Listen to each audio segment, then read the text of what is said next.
আসসালামু আলাইকুম অডিয়েন্স, সবাই ভালো আছেন আশা করি। ভাই এই কাহিনীটা শুরু করবো, এটা একটা গ্রামের কাহিনী। জি, শুরু করি রাসেল ভাই। এই কাহিনীটা হচ্ছে বিনয়ের কাহিনী। ও ইউনিভার্সিটিতে পড়ে এখন, বাট এই কাহিনীটা তখন সে কলেজে পড়তো আর কি, সে সময়কার কাহিনী। তো বিনয় কিছুটা ডান পিটে টাইপের ছিল, বাসায় সবসময় তার নালিশ আসতো বিভিন্ন দুষ্টুমির জন্য। এরকম একটা সময় একদিন বাসায় সন্ধ্যার সময় তার বাবার কাছে নালিশ আসে তার সম্পর্কে, সে কিছু দস্যুপনা আর কি যেটা করে, এটার কারণে।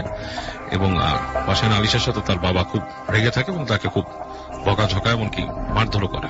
আচ্ছা, সো বকাঝকাটা তার নিত্যদিনের সঙ্গে ছিল, মারধরটা খুব কমই খেয়েছে। তো ওই দিনেরটা যখন হয় তখন সে খুব খুব কষ্ট পায় মার খেয়ে, এবং অ্যাকচুয়ালি মানে যেই কারণে তাকে মারা হয়েছে সেটার জন্য আসলে সে খুব একটা লায়াবল ছিল না আর কি, দোষী ছিল না আর কি। তো সে বাসা থেকে বেরিয়ে যায়, এবং তখন আপনার একটা সময় আছে যে সন্ধ্যা হয়ে যায়, রাত হয়ে যায়, সে এদিক সেদিক একটু কাটায়, বন্ধুদের সাথে গল্প করে কাটায়, দুঃখের কথা বলে কাটায়, চায়ের দোকানে বসে থাকে। তারপরে তার দুঃখ মেটে না যে বাসার থেকে তাকে কেউ ডাকছে না, কন্ট্যাক্ট করছে না। তো এখানে তার মনটা আরো খারাপ হয়, এবং সে একসময় তার মোবাইল ছিল, তখন মোবাইল এখনো আছে, মানে সে সময় মোবাইল কমিউনিকেশনটা আর কি খুব এক্সপেন্সিভ ছিল এবং খুব কম মানুষেরই থাকতো। তো সে মোবাইলটা বন্ধ করে দেয়, মোবাইল বন্ধ করে সে আপনার হেঁটে হেঁটে চলে যেতে থাকে, মানে নদীর পাড় আছে, ওখানে একটা নদী আছে, নদীর কাছে চলে যায়, যে ওখানে বসে থাকে। তো তখন রাত মনে করেন 10টা-11টা এরকম বাজছে, এরকম সময় সে নদীর পাড়ে বসে আছে। তো একটু গ্রামাঞ্চল যেখানে আর কি, যেখানে শহরের আলো এবং সবকিছুর উপস্থিতি কম, সেখানে রাত 10টা-11টা বেশ গভীর রাত। তো রাত বাড়ছে, ছোট করে মশার কামড় খাচ্ছে, এবং আপনার আশেপাশের প্রকৃতির যে শব্দ সেগুলো পাচ্ছেন। তো একবার মনে হলো যে বাসায় চলে যাই, মানে কষ্ট করে বসে থাকার কি আছে। তো তারপর আবার মনের মধ্যে একটা ক্ষোভ তার দানা বাঁধে যে কেন এরকম হবে, কেউ যোগাযোগ করছে না, নানা রকম মানসিক কষ্টে এসে বসেই থাকে, ডিসিশন নেয় যে সে যাবে না বাসায়। তো বসে থাকতে থাকতে কিছুক্ষণ পর আরেকটু রাত হয়, তখন সে আপনার ওখান থেকে হেঁটে একটু সামনের দিকে যায়, যে দেখে যে একটা গাছের মতো গুড়ি আছে, ওই গাছের গুড়িতে সে আপনার হেলান দিয়ে বসে চিন্তা করে যে আমি এখানে বসেই রাতটা পার করে দিই। তো বেশ অনেকক্ষণ হয়ে গেছে, এর মধ্যে তার একটা তন্দ্রা ভাব হয়, ঘুমিয়ে পড়ে প্রায়। তো এই অবস্থায় হঠাৎ সে ফিল করে যে তার সামনে একজন দাঁড়িয়ে আছে, দাঁড়িয়ে তাকে ডাকছে। তো ডাকছে, তো ওর নাম ধরে ডাকে না, মানে লাইক এই এই এভাবে ডাকছে। তো হঠাৎ করে চোখ মেলে তাকায় দেখে যে একজন মানুষ দাঁড়ায় আছে। তো মানুষটাকে সে পুরোপুরি বুঝতে পারে না যে এটা মানে মানুষের যে আপনার যে মানে চেহারা সুরত এগুলা খুব একটা ঠিক মতো ভিজিবল হচ্ছে না, একটা অন্ধকারের মধ্যে দাঁড়ায় আছে, বোঝা যাচ্ছে একটা মানুষ, কারণ কোনো আলো নেই আশেপাশে, আদার দেন লাইক আকাশের যে হালকা আলো, আপনার ওই প্রকৃতির যে ছোটখাটো আলো থাকে, লাইক হয়তো দূরে জোনাকি চলছে না, এরকম কিছু আলোতে, চাঁদের হালকা আলোতে সে মানে দেখছে মানুষটাকে, অবয়ব আছে।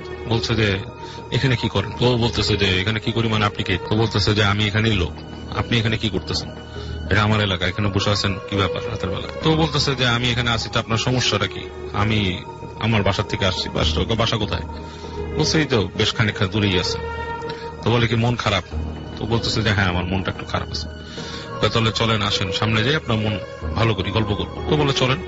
তো ওই লোকটা ওকে ডেকে নিয়ে যেতে থাকে সামনে। তো ওই লোকটার পিছু পিছু যায় নদীর পাড় দিয়ে, মানে একটা আপনার ভেজা রাস্তা আর কি, খুব একটা শুকনো না।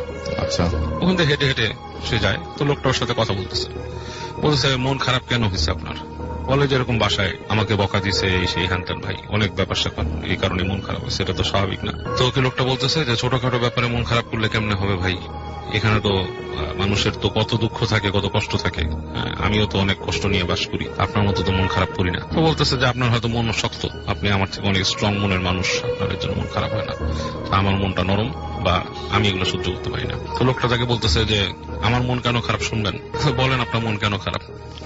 তো বলতেছে আমার মন খারাপ হচ্ছে যে আমার একটা পরিবার ছিল, সেই পরিবারটাকে এখানকার একজন প্রভাবশালী লোক ছিল, সে ব্রিটিশদের সাথে মিলেমিশে আমার পরিবারকে তুলে নিয়ে যায়, আমার পরিবারের সাথে অনেক আজে বাজে বিহেভ করে, অত্যাচার নিষ্ঠুরতা করে, এবং এই নিষ্ঠুরতার জন্য তাদের মৃত্যু হয়।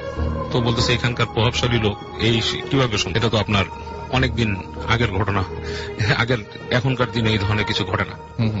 তো বলতেছে আপনাকে কে বলছে যে এখানে এত কিছু ঘটে না? এখানে এটা অনেক পুরানো ঘটনাই বলছে আপনাকে, আমি মানে রিসেন্ট টাইমের ঘটনা বলছি না। আপনি পুরান ঘটনা বলতেছেন, আপনি তো দেখতে মনে হচ্ছে একটা ইয়াং মানুষ। না আমি ইয়াং মানুষ। তখন বলছে শোনেন, আপনি আরো শোনেন। তারপর কি? আমার পরিবারের সাথে এরকম করে, এবং একসময় আমি এটার প্রতিবাদ করায় আমাকে ধরে নিয়ে আসে, এনে ওই যে এখানে যে আপনার গাছটার গড়ায় বসেছিলেন ওখানে আমাকে বেদম পিটায় বেঁধে রাখে এবং আমি পরদিন এখান থেকে বেরিয়ে যাই যে এই জিনিসগুলো নালিশ করি, হ্যাঁ, আরো মানুষের কাছে, এবং আমাকে একসময় ধরে এনে এই গাছের গোড়ায় নিয়ে আসে, এসে রাতের বেলা আমাকে ডিক্যাপিটেট মানে আমার গলা কেটে ফেলে। এটা সে ও থতমত হয়ে যায় যে গলা কেটে ফেলে মানে আপনার গলা কেটে ফেলে, আপনি কি বলেন, সুস্থ মানুষ দাঁড়ায় আছে, বলে আমি যে আছি এটা আপনাকে কে বলছে, আমি কি আছি আপনার মনে হয়, আমি কিন্তু আমার একটা অংশ আছে, আপনি কিন্তু আমাকে দেখতেছেন যেটা, যে আমি কিন্তু সেই মানুষটা না, বাসায় চলে যান। ও একটু থতমত ভয় পায়, বেশ ভয় তার মধ্যে স্বাভাবিক দানা বেঁধে ওঠে, কিন্তু তারপরও মনে করে একটা জলজন্তু মানুষ দাঁড়ায় এগুলো বলতেছে, যদিও মানুষকে সে দেখতে পাচ্ছে না, মানে একটা অবয়বের মতো বোঝা যাচ্ছে যে একটা মানুষ দাঁড়া আছে, চেহারাটা দেখা যাচ্ছে। তো বলে ভাই আপনি ফাইজলামি করতেছেন, আমার এসব ফাইজলামি শোনার সময় নেই, থাকেন। বলে আপনি বাসায় চলে যান, আপনার বাপ মা অনেক চিন্তা করতেছে আপনাকে নিয়ে, হ্যাঁ, তারা কিন্তু আপনার মা জেগে আছে, বসে আছে আপনার, আপনি যান। তো ঘুরে হাঁটা দেয়। আচ্ছা, হাঁটতে থাকে আর মনে মনে চিন্তা করে যে কি একটা ফাজিল লোক কি সব বললো, পিছনে তাকায় দেখেন লোকটা নাই। আচ্ছা, তো ও যখন হেঁটে যাচ্ছে যেতে তখন মোটামুটি আরো শিওর হয়ে যায়, তো বেশ দূরে এসে পড়ছে। তো এই সময় ওর ইচ্ছা হয় যে তার কাছে আপনার সিগারেট ছিল, সিগারেট খাবে, তো পকেট থেকে একটা সিগারেট বের করে দেশলাই জ্বালায়। তো হঠাৎ করে বেশ আলোকিত হয়ে যায় জায়গাটা, একটা ম্যাচের কাঠিতে, বেশ বাতাস, চমৎকার তো ব্যাপারটা, বেশ আলোকিত হয়। তো করে কি, মানে একটা জিনিস খটকা লাগে ওর কাছে যখন আলোটা চলে, তখন সে তাকায় দেখে, আবার জ্বালায়, তাকায় দেখে যে ওর যে মানে হেঁটে যে আসছে, ওর পায়ে যে একটা স্যান্ডেলের মতো ছিল সেটা ছাপ আছে, তার সাথে আরেকটা পায়ের ছাপ আছে, সেই পায়ের ছাপটা পুরো উল্টা, মানে সোজা না, মানে একই পেসে গেছে ওইদিকে, কিন্তু পায়ের ছাপটা উল্টো গেছে, উল্টো দিকে কেউ হেঁটে গেছে। এটা দেখে ওর প্রচন্ড মানে গা শিরশির করে উঠে, ভয় লাগে, কারণ ওর যেতে হবে কিন্তু ওই গাছের পাশ দিয়ে, এবং সে তখন মানে খুব করে দোয়া পড়তে পড়তে হেঁটে যেতে থাকে, মানে ওর ধর্ম অনুযায়ী যে দোয়া আছে, পড়তে পড়তে হেঁটে যেতে থাকে, হেঁটে যেতে গাছের পাশে যখন আসে তো ছেদ করে ওঠে বুকটা, মনে করে যে এখানেই তো ঘটনাটা ঘটছে বা এই ধরনের কিছু বলছে। তো যখন আরো সামনে চলে যায়, পিছন থেকে ও ডাক শুনে, লোকটা বলে আপনি বাসায় বাড়ি চলে যান, কোনো চিন্তা নেই। হেঁটে হেঁটে ও চলে আসে বাসায়, এসে ঠিকই দেখে যে ওর মা ওই আপনার বাসার ইসের মধ্যে বাতি জেলে বসে আছে ওর জন্য। আচ্ছা, তো যে ঢুকে ঢুকে বলে যে আমি একটু কই গেছিলি, মা তো খুব টেনশন, এসে তোমার বাবা রাগ করলে যেতে হয় না এসে। তো মাকে সে এক সময় মানে খেতে বসে এসে খুলে বলে যে এরকম দেখছি। তার মা বলে যে এটা তো অনেকেই জানে, যারা পুরান তোর বাবাকে বললো জানে যে এখানে এরকম ইরে মেরে ফেলছিল, একটা লোকের কাহিনী বলে যে ওইখানে মেরে ফেলছে, এখানে এরকম হয়, এবং ওই যে কুঠি ছিল, যে একটা ব্রিটিশদের কুঠি ছিল, সেই কুঠির ওখানেও অনেক ভয়ঙ্কর জায়গা আছে, ওই জায়গাতে কেন গেছিস, অনেক ওকে বকাঝকা করে। এটাই ছিল কাহিনী।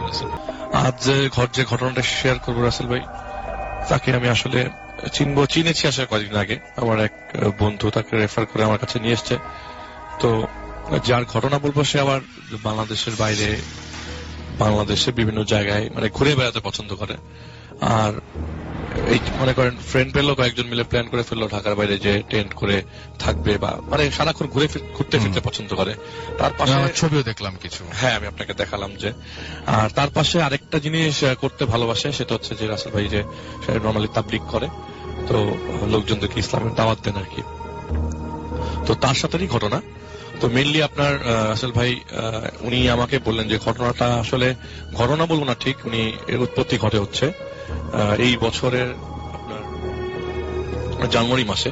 তো জানুয়ারি মাসে আসলে সে একটা দাওয়াত রিকল করে আর কি।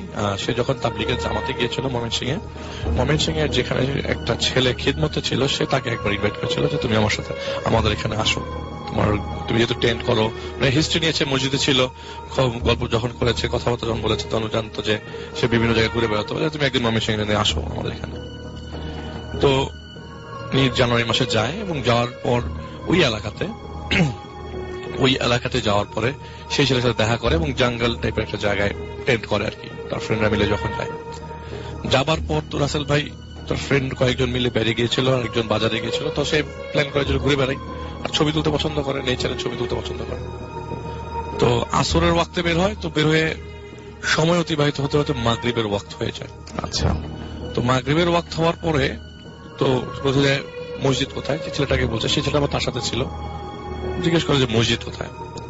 তো ছেলেটা বলে চলেন, সামনেই মসজিদ আছে, মাগরিবের ওয়াক্ত হয়ে গেছে, এখন আজান দিবে, আগাতে থাকি। তো এর মধ্যে যেতে যেতে আজান ভেসে আসে কানের মধ্যে।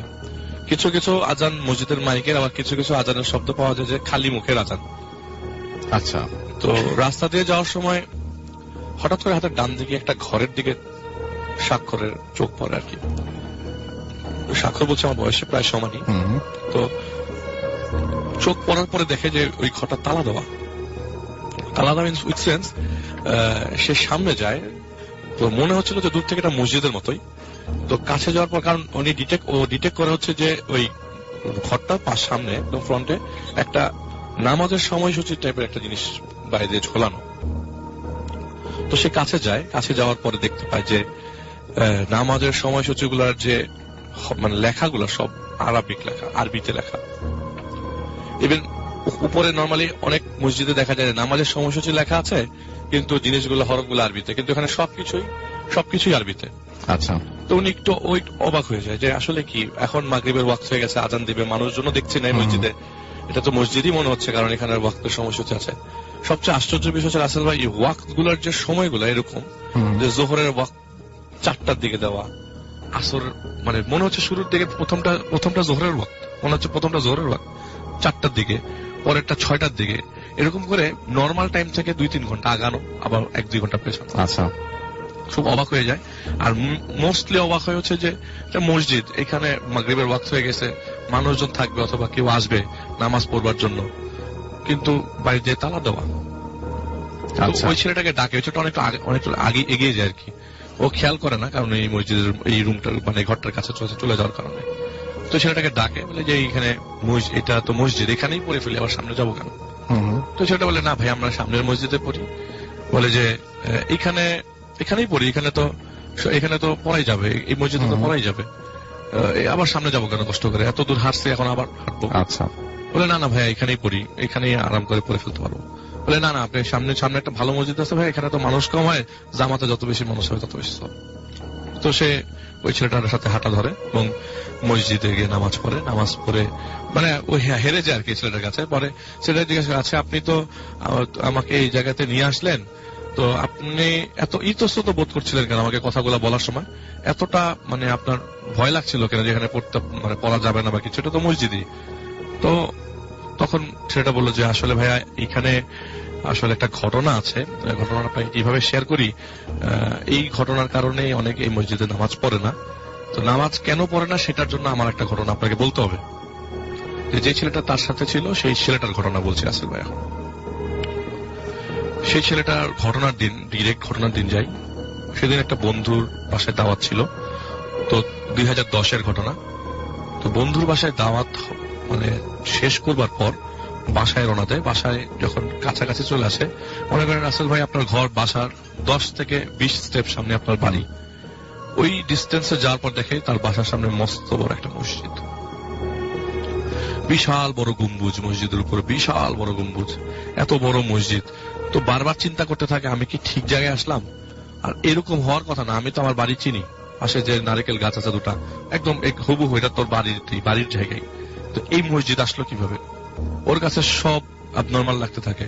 আর যে রাসেল ভাই আপনাকে বলেছিলাম যে ছেলেটা তাবলিগ করতো, ওই এলাকাতে অনেক গারো মানুষদের ওনারা মুসলমান করেছে।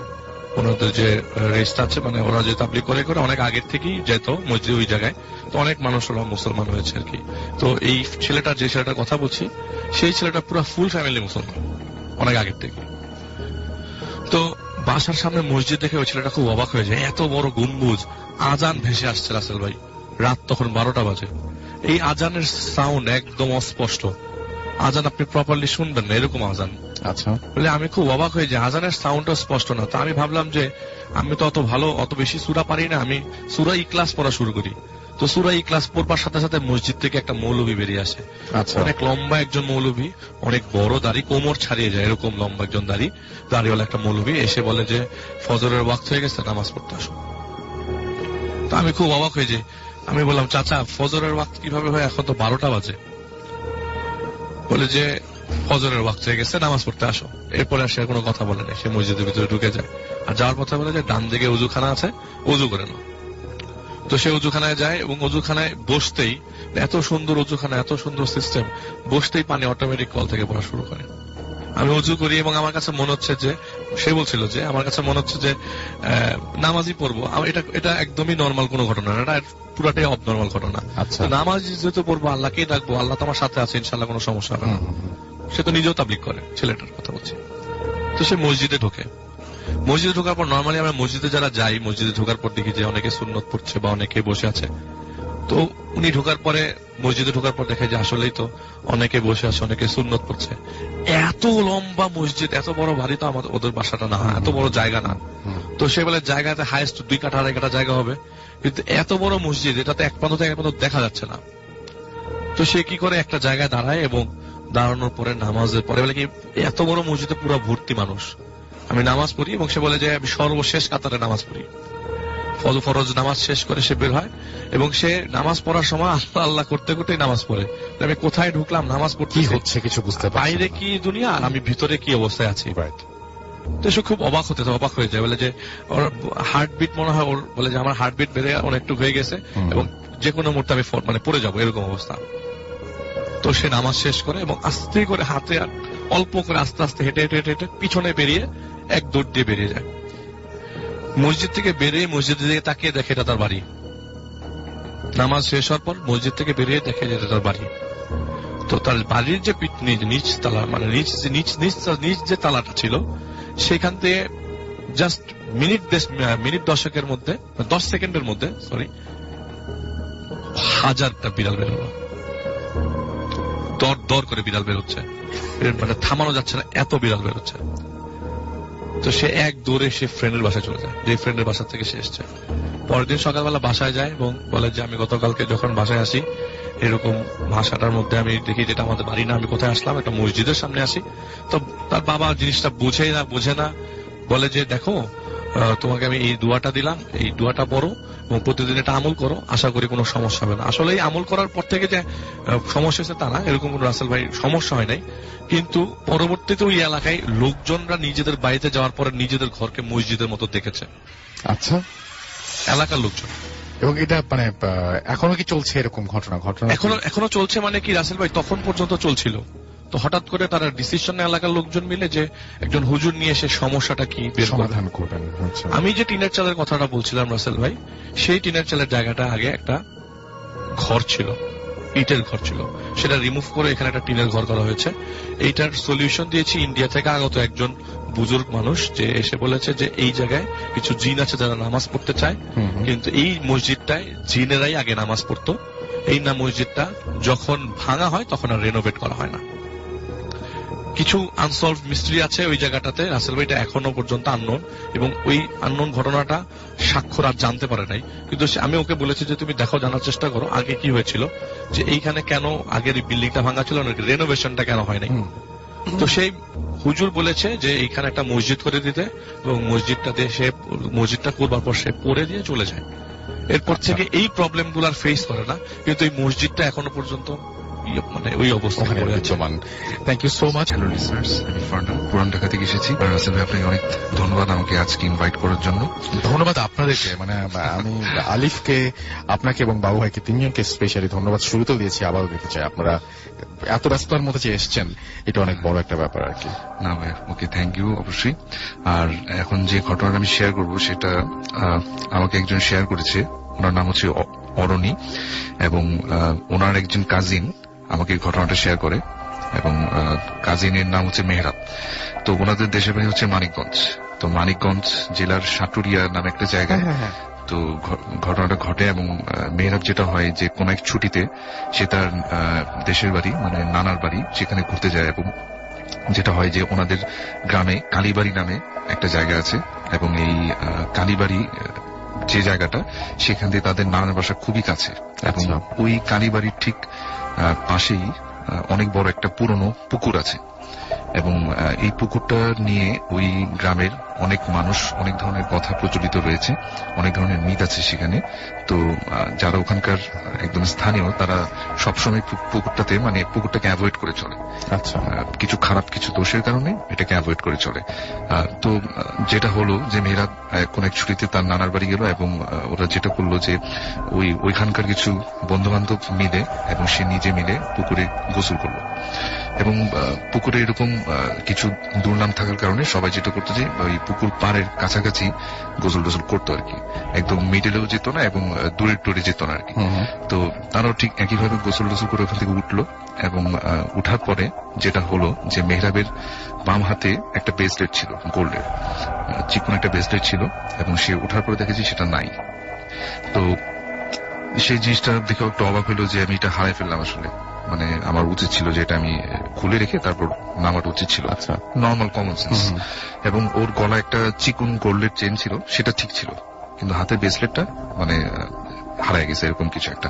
তো সেটা বাসায় যে সে তার নানাকে বললো, তার বাবা মাকে বললো যে আমি ব্রেসলেটটা হারাই ফেলছি। তো তারাও বললো যে তুমি তো কাজটা মানে খুলে তারপর গোসল করতে, এটা তো নর্মাল একটা কথাই।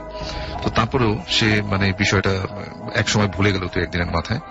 তো ওদের যে বাসাটা ছিল ওই পুকুরটার পাশে ছিল একটা বাঁশঝাড়ের মতো, এবং বাঁশঝাড়ের ঠিক পিছনে ছিল ওদের যে বাসা। তো ওইখানেই মেয়েরা বেশ কয়েকদিন ছুটি কাটানোর জন্য গেল, এবং ওই ওদের যে বাসাটা, বাসার থেকে ঠিক মানে যে রুমটাতে সে ঘুমায় রাত্রে, সেই রুমটা থেকেই মানে পুকুরটা দেখা যায় আর কি। মানে জানলাতে আসলে পুকুরটা দেখা যাবে। তো সে এক রাতে মানে এই ঘটনাটা প্রায় 2-1 দিনের পরে সে রাত্রে ঘুমাচ্ছে, এবং হঠাৎ করে যেটা হয় যে তার রুমের যে বাহিরে যে জায়গাটা, যেটা একটু বনের মতো, বাড়িঝাড়ের মতো, ওখান থেকে মনে হচ্ছে যে কেউ একজন ওই রুমটার দিকে মানে পাতায় হাঁটলে যেরকম শব্দ হয় না, ঠিক এরকম একটা সাউন্ডে মনে হচ্ছে ওই জানলাটার কাছে আসতেছে কেউ হেঁটে। আচ্ছা। তো ওর হঠাৎ করে মানে ওই সময়টাতে মানে ঘুমটা ভেঙে যায়, এবং সে চিন্তা করে যে কিছু একটা আসতেছে নাকি পুকুর থেকে, যেহেতু পুকুরটা নিয়ে অনেক বদনাম তাদের গ্রামে প্রচলিত। তো সে যেটা করে যে মানে একটু সাহসিকতার পরিচয় দেখিয়ে সে যেটা করে যে জানলা দিয়ে দেখার চেষ্টা করে যে কি আসলো। সে ঘুটঘুটে অন্ধকারের মধ্যে দেখে যে কিছুই নাই, জানলার আশেপাশে কিছুই নাই, কিন্তু দূরে পুকুর পাড়ে যে একটা পুকুরের সাথে যে বটগাছটা ছিল, ওখানে কিছু জোনাকির মতো মনে হচ্ছে যে ছোট ছোট চোখ মিটমিট করে একটু পরপর মানে তার দিকে দেখার চেষ্টা করতেছে এরকম। তো প্রথম অবস্থা দেখলে এটাকে জোনাকি পোকা এরকম কিছু মনে হবে, কিন্তু সে এটাকে এই নর্মাল এটাই ভাবলো যে আসলে হয়তো বা কোনো জোনাকি বা এরকম কিছু। সে একটু ভয় পেয়ে গেল, ভয় পেয়ে জানলাটা লাগিয়ে সে শুয়ে পড়লো, এবং এরপর দিন সে তার নানাকে বললো যে আমি এরকম কিছু দেখছি। ওর নানা সবসময় তাকে বলে যে তুমি ওই পুকুরটাতে যেও না, পুকুরটা ভালো না, এবং পুকুরটাতে তুমি ওই ব্রেসলেটে যে হারিয়ে ফেলছো ওটা ভুলে যাও, ওটা নিয়ে তুমি আর কোশ্চেন করো না, এটা ভুলে যাও, এবং ওইখানে আর যেও না, এবং রাত্রে এরকম কিছু দেখলে এটা নিয়ে বেশি মানে গবেষণা বা ইনভেস্টিগেশনের দিকে মানে চিন্তা ভাবনা করো না এগুলো। আচ্ছা। তো এরপর সে একইভাবে এর পরের দিন মানে রাত্রে যেটা হয় যে আবার একইভাবে তার ঘুম ভেঙে যায়, এবং একটা সময় যেটা মনে হয় যে ওই যে পুকুর পাড় থেকে মনে হচ্ছে কেউ বাঁশঝাড়ের ভেতর দিয়ে হেঁটে হেঁটে অনেকগুলা মানুষ একসাথে হাঁটলে যেরকম শব্দ শোনা যাবে, ঠিক এরকম একটা সাউন্ড দিয়ে মনে হচ্ছে যে সবকিছু তার জানালার ঠিক পাশে এসে দাঁড়াচ্ছে, একটু পরপর হাঁটার শব্দ। এবং একটা পর্যায়ে সে ওই রাতের কথা মনে পড়লো যে এরকম তো আমি দেখছিলাম কিছু চোখের মতো মিটমিট জ্বলতেছে পুকুর পাড়ে বটগাছের নিচে, আবার না আমি দেখে ফেলি এটা, কেননা সেদিন ওই সাউন্ড গুলো একটু দূরে মনে হচ্ছিল, আর আজকে রাতে যে সাউন্ডটা একদম মনে হচ্ছে যে জানলার খুব কাছে এই জিনিসগুলো। ঠিক আছে, সে একটু ভয় পাচ্ছিল, এবং একটা পর্যায়ে তার কিছু সময়ের জন্য, অল্প কিছু সেকেন্ডের জন্য তার ভয়টা কমে গেল।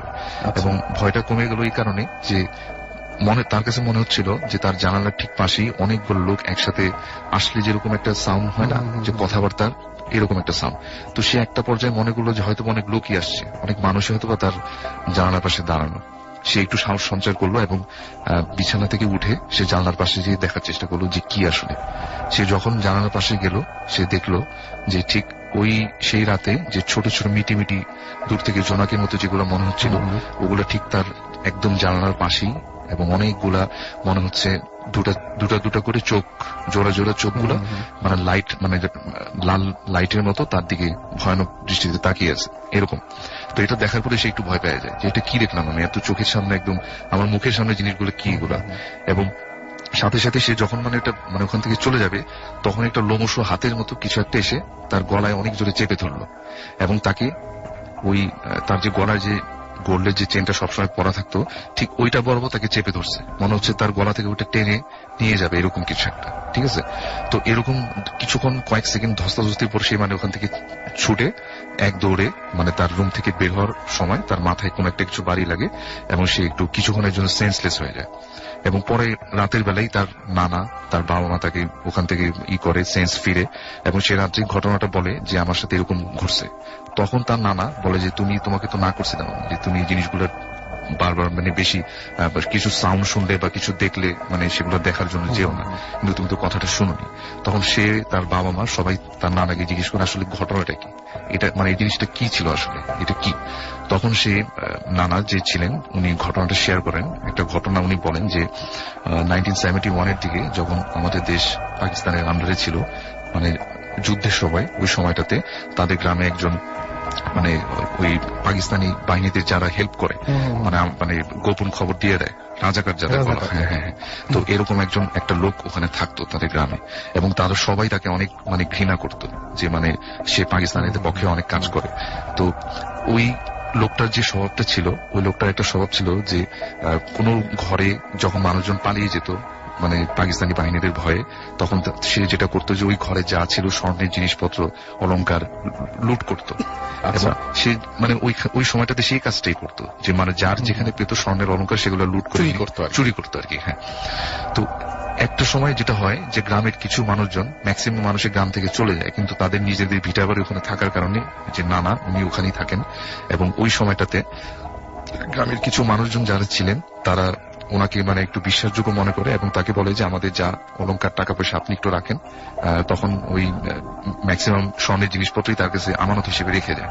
তো ওই নানার কাছে ওই লোকটার ভয়ে, যে রাজাকারটার ভয়ে, যে কখন আবার লুট করতে আসে বা নিয়ে চলে যায়। তো সে বলে যে ঠিক আছে আমি রাখবো। এবং সে যেটা করে যে একটা জায়গায় মাটি খুঁড়ে মানে অনেক গোপন ভাবে তার বাসার একটা জায়গায় জিনিসটাকে গোপন ভাবে লুকায় রাখে মানুষের আমানত গুলো। তো ওই রাজাকার যে লোকটা ছিল সে ওই নানার কাছে আসে একবার, আসার পরে তাকে অনেক হুমকি ধামকি দেয় যে আমাকে ওই জিনিসগুলো দিয়ে দেন, আমি আপনাকে মারবো না, মানে আপনার ফ্যামিলির কোনো কিছু হবে না, আমি বলে দিব, কোনো সমস্যা নেই। তখন সে ওই নানা যেটা করেন যে ওনার মানে ফ্যামিলির মায়া প্লাস ফ্যামিলিকে বাঁচানোর জন্য উনি যেটা একটা মিথ্যা কথার আশ্রয় নেন। সেই মিথ্যা কথাটা হচ্ছে এরকম যে উনি বলে দেয় যে আমি আসলে সবকিছু যা স্বর্ণের জিনিসপত্র ছিল সেটা আমি ওই পুকুরটার মধ্যে মানে একটা জায়গায় আমি রেখে দিচ্ছি, ঠিক আছে, পুকুরের নিচে আমি কোন একটা জায়গায় রেখে দিচ্ছি, এরকম একটা কথা বলে। তো ওই রাজাকার বলে যে আপনি এখন পুকুরে যে সাঁতার ওইটা নিয়ে আসেন, ঠিক আছে। তো উনি বলে যে আমি তো সাঁতার পারি না, আমার ছেলে সাঁতার পারে কিন্তু সে তো এখন বাসায় নাই। তো ওই রাজাকার লোকটা যেটা হয় যে সেটা লোকটা আর কি করতে পারে না, সে মানে যেটা হয় যে নিজেই পুকুরে ঝাঁপ দেয়। পুকুরে পানি তখন এতটা গভীর ছিল যে পুকুরটা গভীর ছিল যে পুকুরের লতা পাতা পেঁচিয়ে ওই রাজাকারটা ওখানে ডুবে মারা যায়। আচ্ছা। এবং তার লাশও পাওয়া যায় না, এবং সেটা নিজেও জানে নানা যে সে একটা মিথ্যা কথা বলার কারণে লোকটা মারা যায়। এবং সবাই চাইতো যে লোকটা যাতে মারা যায়, রাজাকার লোকটা, কেউ তাকে পছন্দ করতো না। তো এরপর থেকেই যেটা হয় যে ওই পুকুরে যদি কেউ স্বর্ণ অলংকার পরে কেউ নামে, ওই যেটা হয় যে ওই হাত থেকে কেউ নিয়ে নেয়, অথবা গলাতে কিছু থাকলে ওটা নিয়ে নেয়। অদ্ভুত ব্যাপার, মানে পুকুরের এরকম একটা নেচার। হ্যাঁ হ্যাঁ। তারপরে ভাই আরেকটা কথা আছে, তো এই যে ঘটনাটা এখন অনেকে গ্রামের দুই পক্ষের মানুষ আছে, দুই ধরনের বিশ্বাসী মানুষ। এক ধরনের মানুষ যেটা বিশ্বাস করে যে এই রাজাকারের যে আত্মাটাই ওখানে মানে ক্ষতি করে, সেই হয়তো ক্ষতি করছে। আবার আরেকটা কিছু লোক মানুষ বিশ্বাস করে যে ওই পুকুরটার ভিতরে তারা অনেক চেষ্টা করে পুকুরটা কি করার জন্য, মানে মাটি দিয়ে যাতে একটা কোনোভাবে পুকুরের পানি কখনোই কমানো যায় না। কমানো না যাওয়ার একটা কারণ হচ্ছে যে পুকুরের নিচে একটা জায়গায় অনেক বড় একটা গাঁতরা ছিল, মানে অনেক বড় একটা গর্তের মতো। যতই ওখানে মাটি দেওয়া হয় ভিতর থেকে অটোমেটিক্যালি পানি চলে আসে। তো ওই যে পানিটা যে চলে আসে, তো এটার কোনো রিজন তারা খুঁজে পায়নি। তো অনেকে বিশ্বাস করে যে এটা হয়তো কোনো জিনদের কোনো আস্তানা অথবা জিনদের কোনো পোর্টাল। তো যে জিনগুলো হয়তো বা এখনো ওখানে থাকে এবং ওই স্বর্ণের কিছু পরে আসলে কেউ ওইটা হয়তো বা নিয়ে যায়। তো দুই ধরনের বিশ্বাস তাদের মধ্যে এখনো প্রচলিত। কেউ বিশ্বাস করে যে ওই রাজাকারটাই এই কাজটা করে, তার আত্মাটা পুকুরে চারদিকে ঘুরে বেড়ায়, তার মৃত আত্মা এবং স্বর্ণের খোঁজে, স্বর্ণ অলংকারের খোঁজে, সে এখনো যার কাছেই পায় পুকুরে যেই নামে তার থেকে ওটা নিয়ে চলে যায়।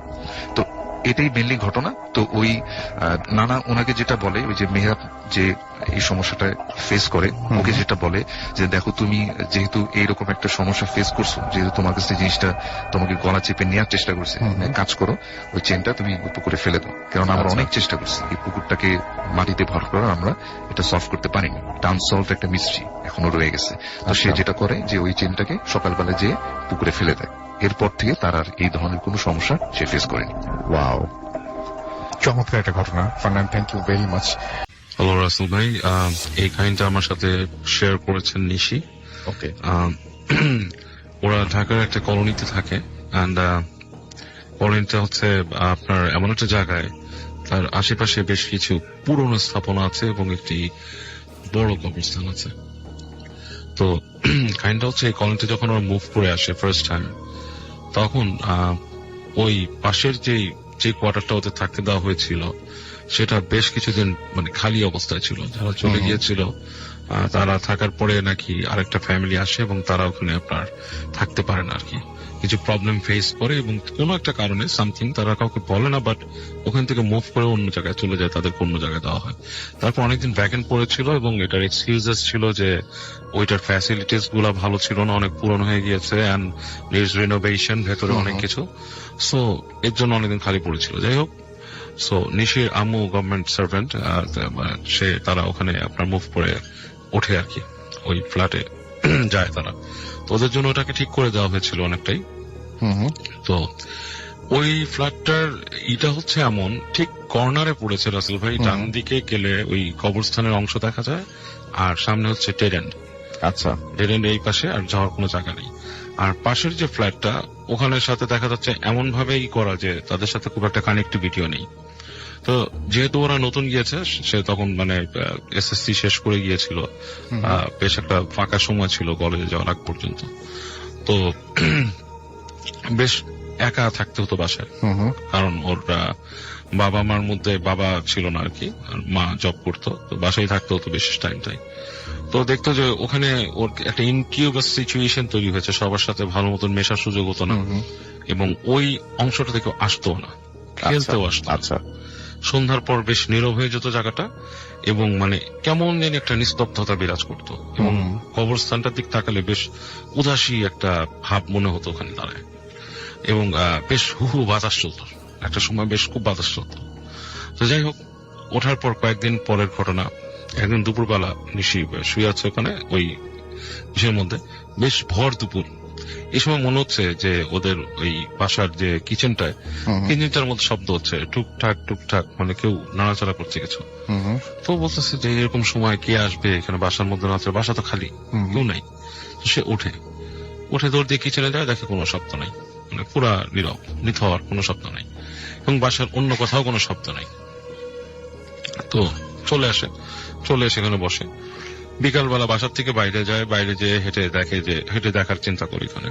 তো ওখানে একটু হাঁটতে হাঁটতে সামনে যে অন্য বাসার মানুষ দেখে ওকে ওর বয়সী প্রায় একটা মেয়ে ডাকে, ডেকে বলে তোমরা ওখানে নতুন আসছো? বলে হ্যাঁ। তো বলে যে তোমরা ওখানে থাকছো কিভাবে? মানে বলে থাকছো মানে ওইটা তো অনেক মানে খুবই মানে ভয়ের একটা জায়গা। মানে বলে ওই ফ্ল্যাটটাতে সবসময় প্রবলেম হয়। হ্যাঁ, মানে প্রবলেম হয় মানে অনেক মানুষ ভয় টয় পায়, অনেকদিন খালি পড়েছিল এবং আমরাও তো কেউ যাই না ওখানে, এবং ওই বাসায় এখানে আরেকটা ফ্যামিলি আসছিল, তারাও চলে গেছে। বলে কিরকম কি হয়? বলে অনেক কিছু হয়, তোমার এগুলো ভয় দেখাতে চাই না, তোমরা আসছো সাবধানে থেকো, দোয়াটাও পড়ে থেকো এখানে। তো জিনিসটা তখন চিন্তা করে যে আমি যে দুপুরে শব্দ শুনছিলাম এটা কি আসলে এরকম কিছু রিলেটেড কিনা কে জানে। যাই হোক, তো ওরা ওখানে থাকতেছে কয়দিন এবং ওর কাছে একটা ফিলিংস হতো যে রাতের বেলা বাসার সব জায়গায় কেউ হেঁটে বেড়ায় আর কি, আপনার ওই বাসার মধ্যে করিডোর যেখানে ডাইনিং স্পেস, ওখান থেকে হাঁটে, এরকম শব্দ পেত। ওর মাকে অনেক বলছে অনেক সময়, ওর আম্মা বলে যে ক্লান্ত থাকতো, উনি ভদ্রমহিলা আন্টি বলতো যে ঘুমায় যাও, এগুলো কিছু না। তো যাই হোক, এরকম থাকতে থাকতে ও কয়েকদিন পর থেকে দেখা শুরু করে যে ওদের বাসার জানালার কাছে চিল এসে বসে থাকে। দুপুরের পর একটা চিল এসে দাঁড়ায়। তো চিলটা কিন্তু একটা আনইউজুয়াল পাখি রাসেল ভাই, মানে কবুতর বসা, কাক বসা, চিল বেশ বড়, এবং ও দিয়ে কিন্তু ভয় পাওয়া শুরু করে চিলটাকে দেখে, কারণ চিলটা এরকম চোখ মানে তাড়ি করে দাঁড়ায় থাকে এবং ওখান থেকে উড়ে যায়। চিলটাকে দেখে ভয় পাওয়া শুরু করে।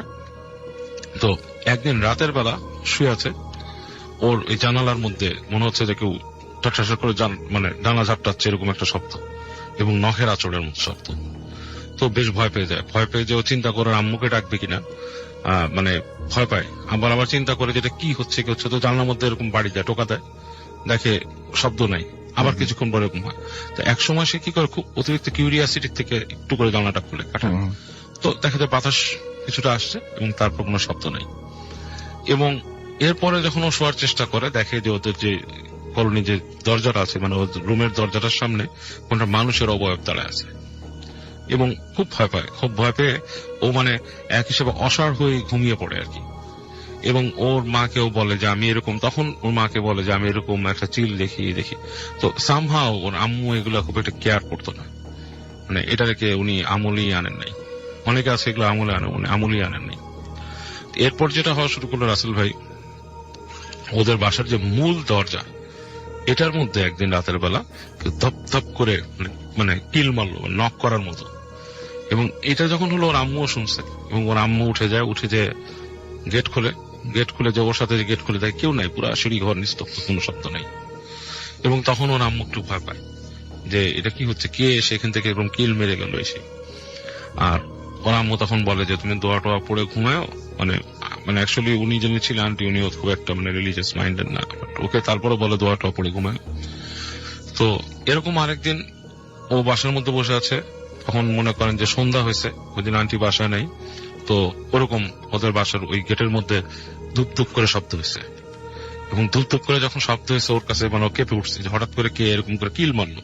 বাসায় কেউ আসলে স্বভাবত নক করে বা কথা বলে বা একটা ডাকে, এরকম ওদের বাসায় খুব একটা আসেও না মেহমান। ওরা খুব আলাদা ভাবে বাসার মধ্যে থাকে, মানে খুব একটু আলাদা ইনকিউবাস টাইপের বাসা থাকে, কেউ ওদেরকে ডিস্টার্ব করে না, কিল মারতেছে বাসায়।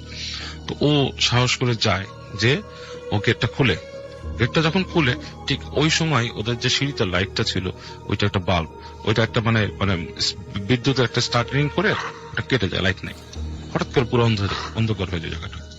এবং ও তখনই দেখে যে 2 তলার যে সিঁড়ি ঘরের যে ফাঁকা জায়গাটা আছে, ওই জায়গা থেকে মনে থাপ করে কিছু একটা নামলো, মানে কিছু একটা পড়লো সিঁড়ির মধ্যে।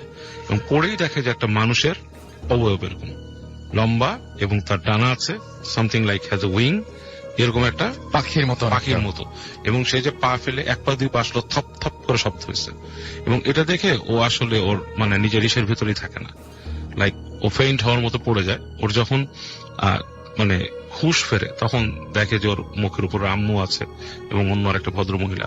বলে কি হয়েছিল, আম্মু খুব ভয় পায় যে এরকম ব্যাপার, যে সে কিছুটা বলার পরে তখন থেকে ওর একটা নতুন সিনড্রোম শুরু হয়, সে ভয় পেতে থাকে।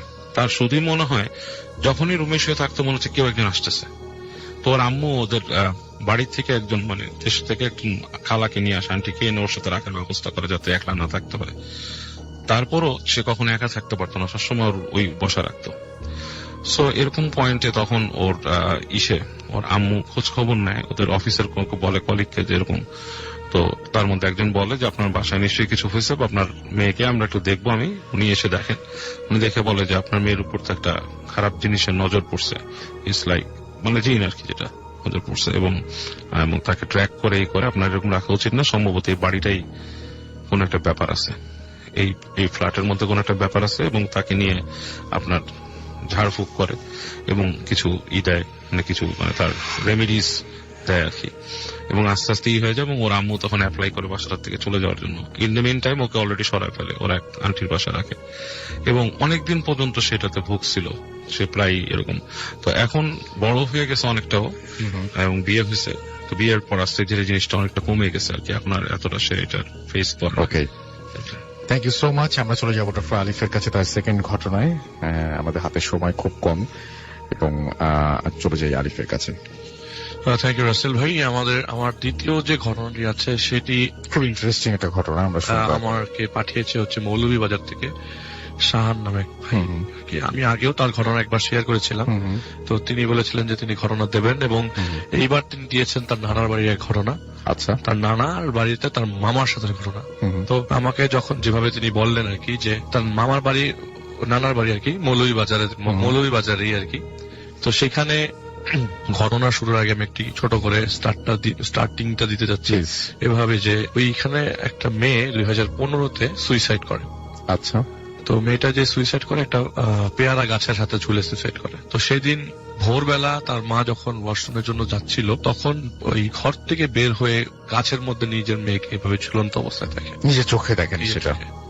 হঠাৎ এরকম করে মেয়ে সুইসাইড করবে, দৌড়ে গিয়ে ঝাপটে, তখন এত কিছু মনে ছিল না, জোরে যে ঝাপটে ধরে মেয়েটাকে ধরে কান্নাকাটি শুরু করে। তো মার এরকম প্রলাপ এবং চিৎকারে তার বাবাও ঘুম থেকে উঠে দৌড়ে কাছে আসে, এবং বাবাও ভেঙে পড়ে এবং চিৎকার করে কান্না করতে থাকে মেয়ের ডেড বডি ধরে। কিন্তু তখন তারা নামাতে পারছিল না, ডেড বডিটা গাছ থেকে নামাতে পারছিল না। তো লোকজন তাদের চিৎকারে এবং কান্নাকাটি শুনে চলে আসে কাছে, এবং পুরা বাড়ি জমে যায়। আশেপাশের অনেক মানুষ ওই জায়গায় জমে যায় যে ডেড বডিটা কি, ডেড বডিটা দেখার জন্য। রাসেল ভাই 8টার দিকে পুলিশ আসে, পুলিশ এসে ডেড বডি নেয় এবং পোস্টমর্টেম করে। পোস্টমর্টেম করার পরে ওনারা পুলিশ বলে যে কেস ফাইল করতে, এবং কেসটি তারা ফাইল করে, কিন্তু কোনো প্রুফ তারা খুঁজে পায়নি, দিতেও পারে না, এবং কেস ফাইলটি পরে কেসটা পরে 1 বছর পর বন্ধ করে দিতে হয়। আচ্ছা, আমি আপনাকে একটু আগের কথাই বলে ফেললাম। তো বাই দিস টাইম তাদের বাসায় প্রথম 2-3 দিন কোনো প্রবলেম হয়নি। মেয়েটার বাসার কথা বলছিলাম। তো মেয়েটার মা তো এমনিতেই পাগল, প্রায় কিছুক্ষণ পর খালি মেয়ের কথা মনে পড়ে। আর মেয়েটার কোনো খুবই ভাই বোন স্বাভাবিক ছিল না, সেটা। তো একটা মাত্রই মেয়ে ছিল ওই পরিবারে, একটাই মাত্র মেয়ে। তো হঠাৎ কোনো কারণে কোনো কথা না জানিয়ে না বুঝে, মানে এমন হতে পারে সুইসাইড করার কিছু রিজন থাকতে পারে না, আশেপাশের প্রাসঙ্গিক কিছু রিজন, যেমন পছন্দের কেউ থাকতে পারে, অথবা বিয়ে দিয়ে দিচ্ছে, বা বিয়ে হয়ে গেছে, অথবা ঝগড়া লেগেছে বাসায় কারোর সাথে, এরকম কোনো রিজনই ছিল না সুইসাইড করবার জন্য। আচ্ছা। এবং এটা নিয়ে পুলিশ কোনো তদন্ত করে কোনো কিছু বের করতে পারে নাই। চতুর্থ দিন যেটা বলছিলাম, 2 থেকে 3 দিন, মানে 2-3 দিনের পরে যখন মানে মিলাদ হয় বাসাতে, মিলাদের পরে আত্মীয় স্বজনরা কিছু আছে, কিছু চলে যায়। চতুর্থ দিনের দিন রাতের বেলা 8টা-9টার দিকে ওই মেয়েটার মা জানালা দিয়ে মেয়েটাকে উঠোনে হাঁটতে দেখে। আচ্ছা। তো আমি রাসেল ভাই মেয়েটার নাম জানি না, বলেন এই নামটা। তো দৌড়ে যে দরজা খুলে চিৎকার দিয়ে, তার মেয়েটার নাম নিয়ে চিৎকার দিয়ে দৌড়ে যে উঠোনের দিকে যাচ্ছিল, তখন ঘরের লোকজন সময় আটকে, মানে ওনাকে সান্ত্বনা দেওয়ার জন্য আটকে, যেও না তুমি, আসলে আমাদের মেয়ে মারা গেছে, ভালো করে বোঝানোর চেষ্টা করেছে। তো কোনোভাবে ঘরে আটকে রেখেছে, কিন্তু কতক্ষণ আটকে রাখবে, সে বারবার কান্না করেছে। পরে একটা সময় কান্না করতে করতে ঘুমিয়ে যায়। আচ্ছা। তো এই ঘটনাটা রাসেল ভাই ঘটতে থাকে আরো 2-3 দিন। প্রায় সময় মেয়েটার মা রাত্রবেলায় জানালা দিয়েই দেখতো, যে জায়গায় মেয়েটাকে গোসল করানো হয়েছে সেই জায়গায় বসে মেয়েটা খাচ্ছে, অথবা আশেপাশে ঘুরছে। বারবারই এরকম ভাবে আনতে যায়, ঘরে নিয়ে আসবো, কিন্তু তার হাজবেন্ড তাকে আটকে রাখে। তো এইটা রাসেল ভাই ঘর থেকে পাড়া মহল্লায় চলে যায়। লোকজন সবাই জানতে থাকে যে এই বাসায় এরকম হচ্ছে, মাটা বারবার নাকি বিলাপ পারতে পারতে মেয়েটার দিকে চলে যাচ্ছে, মেয়েটাকে নাকি উঠোনে দেখা যায়। সর্বপ্রথম এলাকার একটা লোক দেখে একটা গাছের মধ্যে একটা লাশ ঝুলছে, কাছে যাওয়ার পর দেখে লাশটা ভ্যানিশ হয়ে যায়। এরকম এলাকার লোকজন একজন থেকে শুরু করে বাড়তে থাকে। কেউ সন্ধ্যার পরে গেলে যখন ব্যাক করে ঘরের থেকে ঘরের ব্যাক করার দিকে আসে, ঘরে ব্যাক করে, ওই সময় কোনো না কোনো গাছে, এলাকার কোনো না কোনো গাছে কেউ না কেউ এরকম লাশ দেখতে পায়। দূর থেকে ঝুলন্ত লাশ দেখা যাচ্ছে, কাছে যাওয়ার পর লাশটা থাকে না। তখন সবাই এলাকার লোকজন এই দেখা যায় যে দল বেঁধে বেঁধে বাজার যায়, আবার দল বেঁধে বেঁধে বাজার থেকে আসে। তারপরও রাসেল ভাই মানে বাড়ির এমন কোন জায়গা মিস নাই যেখানে লোকজন ওই লাশটা দেখে নাই ঝুলন্ত অবস্থা। আচ্ছা। ওইটা ওই এলাকায় খুবই ফেমাস, অনেকেই দেখেছে, স্টিল নাও দেখে। কিন্তু কথা হচ্ছে আগে যেরকম মানে প্রতিনিয়ত দেখতো, এখন ওরকম দেখে না। তো বছরে 1-2 বার কেউ না কেউ দেখে রাসেল ভাই। আচ্ছা। তো এইটার সাথে আমি এখন যে কানেকশনের কথা বলছিলাম, যে মামার কথা, নানার বাড়িতে যে মামা, শাহান সাহেবের মামার কথা বলবো। তার মামার রাসেল ভাই একটু খারাপ অভ্যাস ছিল। অভ্যাসটা খারাপ বলতে কি, উনি তাস খেলতেন, মানে অলমোস্ট জুয়াই খেলতেন বাজারে। তো প্রতিদিনই বাজারে যেতেন। তো রাসেল ভাই এই ধরনের মানুষগুলো একটু ডিফারেন্ট হয় না, মানে একটু সাহসী হয়, বা একটু মানে একটু অ্যারোগেন্ট হয়, একটু ঝগড়াটে টাইপের হয় আর কি। তো তার মামা আর কি মানে বদমেজাজি এক্স্যাক্টলি, আসেও রাত করে, মানে ওই এলাকায় আসেও রাত করে। আর ওনারা মানে উনি এমন ভাবে ফ্রেন্ডদের মধ্যে পরিচিত যে রাতে 1-2টায় হাঁটলে তার কোনো সমস্যা হয়। আচ্ছা। তো সেদিন রাসেল ভাই তার মামা, এটা হচ্ছে 2015 দিকে, ওই যে বলেছিলাম 1 বছরের কেসটা নড়ছে, ওই 1 বছরের মাঝখানের দিকের ঘটনা। এটা কিন্তু ওই নানার বাড়ির পাশের ঘটনা। তো আশেপাশে কিন্তু একটু পাহাড়ি এলাকা, একটু গাছগাছালি বেশি এবং পাহাড়ি এলাকা, উঁচু নিচু এলাকা। তো তিনি, তার মামা আর কি ঘর থেকে বেরিয়ে গেছে, মাঝ রাস্তায় পকেটে হাত দিয়ে দেখে, আরে ইয়া তো আনে নাই, টর্চ আনে নাই। এখন পকেটের মধ্যে রাসেল ভাই ছোট একটা লাইটার ছিল। তো সেই লাইটারের নিচে একটা লাইট ছিল, যে সাদা লাইট গুলা এখন লাইটারে যে পাওয়া যায়, সেই লাইট গুলা সে মানে দেখে সে চিন্তা করলো যে না, এইটা দিয়ে হয়ে যাবে, রাস্তা তো চিনে, এতদিন ধরে আছে এখানে, কোনো সমস্যা নাই, চলে যাবে একটা, ওটা কোনোভাবে ম্যানেজ হয়ে যাবে। রাতের বেলা সে রাসেল ভাই তাস খেলে ফ্রেন্ডের সাথে। তো রাত্রে 1-1:30 বেজে যায় আর কি। তো একটা সময় বলে না, বাসায় বাচ্চা কাচ্চা আছে, তার ওয়াইফ ও প্রেগনেন্ট। তো যেহেতু ওয়াইফ প্রেগনেন্ট, তার বলে যে না, আমাকে যেতে হবে। অনেক জোরাজুরি করার পরে সে ওখান থেকে বলে যে না, এখন বেরিয়ে যাও। তো সে বেরিয়ে যায়, একাই বেরিয়ে যায়। নর্মালি অনেক সময় ফ্রেন্ডরা থাকে, কেউ একা, কখনো একা থাকতো, কিন্তু আসলে ভাই উনি কখনো প্রত্যক্ষ করবে এরকম কিছু সেটা সে কখনো চিন্তা করে নাই। তো বাজার থেকে ঘরের উদ্দেশ্যে গেল, মানে রাস্তার মাঝখানে ওনাদের বাজার থেকে ওনাদের ঘর যেতে 3-4টা কবরস্থান পড়ে আছে। একটা কবরস্থান ওনাদের ঘরের ঠিক বরাবর, কিন্তু আরেকটা কবরস্থান তাদের পার্বেরিক। তো প্রথম মানে যেতে যে প্রথম কবরস্থানটা পার হওয়ার সময় রাসেল ভাই প্রায় অনেকগুলা শিয়ালের ডাক শুনতে পায়, এবং শিয়ালের ডাকগুলা দূর থেকে না, মনে হচ্ছে যে কাছ থেকে ডাকছে শিয়ালগুলা। কিন্তু এত ঝাঁকে ঝাঁকে শিয়াল, কিন্তু উনি দেখতে পাচ্ছিল না। শিয়াল ওখানে ওই এলাকাতে এমনিতেই অহরহ দেখা যায়, এখনো দেখা যায়, অহরহ দেখা যায়। তো এতগুলা শিয়াল একসাথে ডাকছে, তার কাছে একটু অবাক লাগে। তো উনি মনে করেন নর্মালি তো ওই প্রথম কবরস্থানটা ক্রস করে দ্বিতীয় কবরস্থানের দিকে যায়। তো দ্বিতীয় কবরস্থানের দিকে যাবার পর আপনার কবরস্থানটা ক্রস করবে এমন সময় সে শুনতে থাকে আশেপাশ থেকে ভেসে আসে অনেক কান্নার শব্দ। তো ওনারা তো গ্রামের মানুষ, মানে ওরা অ্যাজিউম করতে পারে যে কতজন কান্না করছে। আচ্ছা, বলে উনি ওনার ভাষ্য মতো যে 400-500 মানুষ কান্না করছে একসাথে। ওরে বাপরে বাপ। এবং কান্নাটা এতটাই কাছে, এতটাই কানের পাশে, মনে হচ্ছে যে একদম কাছেই হচ্ছে কান্নাগুলা। হুম, ওই কান্নার মাঝে কিছু হাসির শব্দ, হুম, তো বিশ্রী হাসির শব্দ। তো সে ওই রাস্তাটাও ক্রস, তো তার কাছে খুব অবাক লাগতে থাকে আমি কিছু ফেস করবো কিনা। তো তৃতীয় কবরস্থানের রাসেল ভাই, ওই কবরস্থানটা তাদের পারিবারিক কবরস্থান, যে শাহান সাহেবের কথা বললাম ওনার নানাদের কবরস্থান, সেই কবরস্থানের গেটের চাবিও তার কাছে আছে। তো তৃতীয় কবরস্থান ক্রস করবার পর তিনি যখন ঘরের তাদের বাড়ির দিকে উদ্দেশ্যে রওনা দিবে, এমন সময় তিনি দেখলেন তিনি যেই রাস্তা দিয়ে ঢুকবে তার ঘরের দিকে, এই রাস্তার মাথার মধ্যে সে স্টিফ হয়ে যায়, মাটির সাথে তার শরীর লেগে যায়। সে বলছে যে আমার সব শক্তি মনে হলো যে একটা জায়গায় স্টিফ হয়ে গেছে আর আমার আত্মাটা বেরিয়ে গেছে শরীর থেকে। মানে একটু নড়াচড়া করার কোনো নড়াচড়া উপায় নাই, করতে পারছে একদম। না, যে আমি পাথর। আমার আঙ্গুল নাড়াতে পারছি না, কিছু না, কিন্তু আমি দেখতে পাচ্ছি, হুম, হুম। আমি স্মেল নিতে পারছি, আমি আমার ঠোঁটটা পর্যন্ত নাড়াতে পারছি না। তার মানে সে জীবিত, এটা উনি বুঝতে পারছেন, জীবিত, সবকিছু ঠিকঠাক আছে, শুধুমাত্র শরীর চলছে না। শরীর চলছে। খুবই অদ্ভুত, মানে পাথর হয়ে গেছেন আর কি। ঠিক 5 মিনিটের মধ্যে তাদের বাড়ি থেকে একটা লাশের খাটিয়া সহিত অনেকগুলা মানুষ আসছে। মায়া করবেন। লাশের খাটিয়া সহিত অনেকগুলা মানুষ আসতে থাকে, এবং মানুষগুলা আসতে মানে আসা যে শুরু করেছে, তাকে যখন ক্রস করে যাচ্ছে ওই মুহূর্তে সবার মুখে আশহাদু আল্লা ইলাহা ইল্লাল্লাহ আশহাদু আন্না মুহাম্মাদান আবদুর রাসূল, তাকে ক্রস করে। সে এগুলো এটা একদম স্পষ্ট শুনতে পেল, এবং শুনতে পাচ্ছে যে সবার মানে গ্রান পাচ্ছে, অনেক সুগন্ধির অনেক সুগন্ধি, মানে গন্ধ পাচ্ছে। এবং সবাই যে তার পাশ কেটে যাচ্ছে, মনে হচ্ছে তার উপর দিয়ে কেউ চলে যাচ্ছে, কেউ স্পর্শ করছে না, তাকে ভেদ করে চলে যাচ্ছে সবাই। মানুষ যে যাচ্ছে, আসলে রাসেল ভাই ওই মুহূর্তে সে বলছে যে আমি এত সাহসী একজন মানুষ, আমি নিজের কাছে নিজে লজ্জায় পড়ে গেছি, আমি নিজে নড়তে পারছি না, কি হচ্ছে আমার সাথে। এবং মানুষ যে যাচ্ছে থামছে না, কন্টিনিউয়াস। একটা গ্যাপ যাওয়ার পরে আরেকটা লাশ বাড়ি থেকে বেরোনো, আচ্ছা, আরেকটা লাশ বাড়ি থেকে বেরোনোর সময় ওইটার সাথেও মানুষ কন্টিনিউয়াসলি যাচ্ছে। বললো যে আমি এতক্ষণ ধরে দাঁড়িয়ে আছি, আমি মুভ করতে পারছি না। তো সব লাশ নিয়ে তাদের কবরস্থানের ভেতর ঢুকছে। তো তার কথা হলো, কবরস্থানে যদি কেউ লাশ দাফন করতে যায়, তাহলে কবরস্থানে লাইট জ্বালানো থাকবে 1 নম্বর, আর 2 নম্বর কথা হচ্ছে কবর খোলা থাকবে। আর আমার বাড়ি, সে মনের মধ্যে মানে হার্টবিটটা তার বেড়ে যায় যে বাড়ি থেকে কেউ মারা গেল নাকি, আমাকে কেউ একবার জানালো না, আমি তো আমার সাথে তো মোবাইল ফোন আছে। তো 2টা লাশ বেরিয়ে যাওয়ার পরে সর্বশেষ মানুষ যাওয়ার পর তার বডিটা একটা ধাক্কা দিয়ে নর্মাল হয়ে গেল। আচ্ছা, একটা ধাক্কা দিয়ে নর্মাল হয়ে যাওয়ার পর সে বাড়ির দিকে রওনা দিল।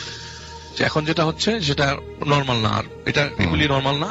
তো ঘরের দিকে দৌড়ে যেই একটা ইটের সাথে বাড়ি খেয়ে এসে পড়ে যায়, পড়ে যে সে তার ঘর বরাবর পাশে একটা গাছ আছে, এই গাছের মধ্যে সেই মেয়েটাকে ঝুলন্ত অবস্থা দেখতে পায়, যে মেয়েটাকে এলাকার লোকজন এতদিন সবাই যখন এলাকার লোকজন, সেও জানতো, অনেকে দেখতে পাচ্ছে, সে দেখে ওই জায়গায় পড়ে যায়।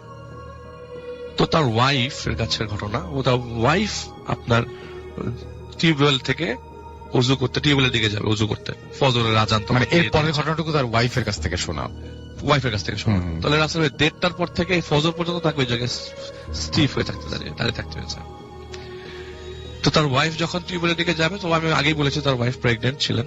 তো তার ওয়াইফের কষ্ট হচ্ছিল, দরজা খুলে দেখে তার হাজবেন্ড পড়ে আছে, এবং আশেপাশে মানুষদেরকে সাহায্যে তাকে ঘরে নিয়ে নর্মাল করার পরে সকালে যখন ঘুম ভাঙে, ঘুম থেকে ওঠার পর তিনি বললেন যে তার সাথে এই ঘটেছে, এবং সে খুব অবাক, এবং সে ওয়ান কাইন্ড অফ হাসির পাত্র হয়ে গেছিল সবার কাছে, যে তুইও শেষ পর্যন্ত দেখলি এরকম টাইপের। কিন্তু ওনার ভিতরের অবস্থা তো খালি উনিই জানেন, যে 2টা লাশ বেরোতে দেখেছে, এবং সেই মেয়েটাকে পাথর হয়ে যাওয়াটা, এবং ওই জায়গা পর্যন্ত নড়তে পারছে না, এবং এলাকার লোকজন জানে তো 1:30-2টা কোনো সমস্যা নেই ওর জন্য, কিন্তু ওই জায়গায় সেই রেগুলার ব্যাপার আর কি লাইফে। মানে ওর এই কথাটা শুনে সবাই একটু মানে মুচকে হাসি দেওয়ার মতো অবস্থা। ঠিক 1 মাস পর রাসেল ভাই যেটা উনি কানেক্ট করেছে, যে 1 মাস পর ওনার ওয়াইফের যখন ডেলিভারি হয়, ওখানে যে হসপিটাল ছিল, ওই যে আপনার সবুজ ছাতা হসপিটাল ছিল, সেখানে তার ওয়াইফের ডেলিভারিটা মিস হয়ে যায়। মানে মিস হয়ে যায় কি, একটা ভুলের কারণে ওয়াইফও মারা যায়, তার বাচ্চাটা মারা যায়। তখন সে জিনিসটা কানেক্ট করার চেষ্টা করে, যে ওই যে 2টা লাশ বের হয়, একটা তার ওয়াইফের লাশ, একটা তার বাচ্চার লাশ। তো এখন রাসেল ভাই ওইটার সাথে সে কানেক্ট করার চেষ্টা করলো। পরবর্তীতে রাসেল ভাই মানে সেটাই সে হয়তো এই খাটিয়া বের হতে এভাবেই দেখেছিল। বেরোতে দেখেছে আর কি তার বাড়ি থেকে। হুম। 1 মাস আগেই দেখে ফেলেছে আর কি।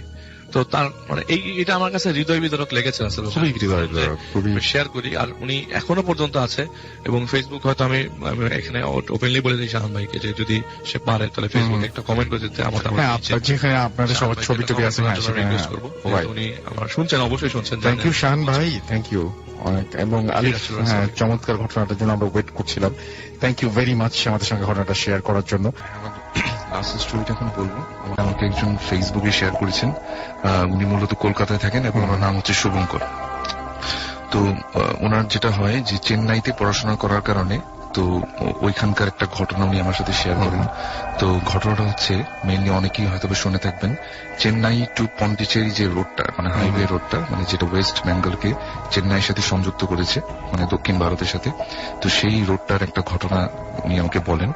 তো ওনাদের একটা সময় যেটা হয় যে গত বছরের দিকে, এটা 2016 ডিসেম্বরের দিকের ঘটনা, তখন ঠিক মোটামুটি 1 বছর আগে, হ্যাঁ, 1 বছর আগে, তখন মোটামুটি ভালো ঠান্ডা ওই চেন্নাইতে। তো ওনারা যেটা করেন যে ওনাদের সেমিস্টার ফাইনাল হয়ে যাওয়ার পরে ওনারা একটা প্ল্যান করেন যে ওনারা পন্ডিচেরিতে মানে একটা বাংলো ভাড়া করে, যে কোন এক হলিডেতে তারা সেই বাংলোটাতে ঘুরতে যাবে।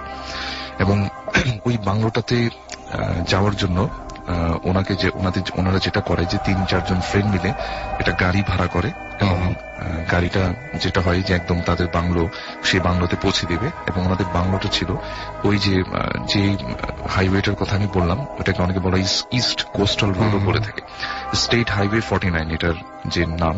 তো এই হাইওয়েটার ঠিক শেষ মাথায়, এবং সেখানে কিছু বন জঙ্গল, এবং সেই বন জঙ্গলের ভিতরেই বাংলোটা, খুব সুন্দর একটা অ্যাডভেঞ্চারাস একটা জায়গা। তো ওনারা প্ল্যান মতো সেই গাড়িটা নিয়ে গাড়ির ড্রাইভারকে তারা সবকিছু সেট করে এবং গাড়ি ড্রাইভারকে বলে যে আমরা আসলে সন্ধ্যার পরে রওনা হব সেই হাইওয়েটা দিয়ে। কিন্তু গাড়ির ড্রাইভার কোনো মতেই সেই হাইওয়েটা দিয়ে এই সন্ধ্যার দিকে মানে রাত্রে জার্নি করতে রাজি হয় না।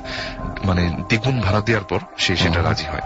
এবং রাজি না হওয়ার কারণ হচ্ছে যে এই হাইওয়েটা নিয়ে বেশ কিছু আদিভৌতিক কথা সেখানে প্রচলিত। এবং যেটা মেইন যেটা প্রচলিত সেটা হচ্ছে যে ওখানে যখন চলাচল করার সময় হঠাৎ করে গাড়ির যে ড্রাইভাররা তারা হঠাৎ করে ডার্ক সাইকেলের ভিতর পড়ে যায়। মানে বিষয়টা হচ্ছে এরকম যে হঠাৎ করে অন্ধকারের জন্য একটা জায়গায় চলে যায় এবং কোনোভাবেই রাস্তা সামনের দিকে গয় না, একই রাস্তায় তারা বারবার সার্কেল করতে থাকে। রাইট। এবং আরো কিছু প্রচলিত রয়েছে, যেমন হঠাৎ করে মানে টেম্পারেচার বেড়ে যাওয়া, কমে যাওয়া, হঠাৎ করে কোন একজন সাদা কাপড় পরে রাস্তার মাঝখানে চলে আসা। এবং ওই হাইওয়েটার মানে একটু পরপরই ছোটখাটো অনেক টেম্পল রয়েছে।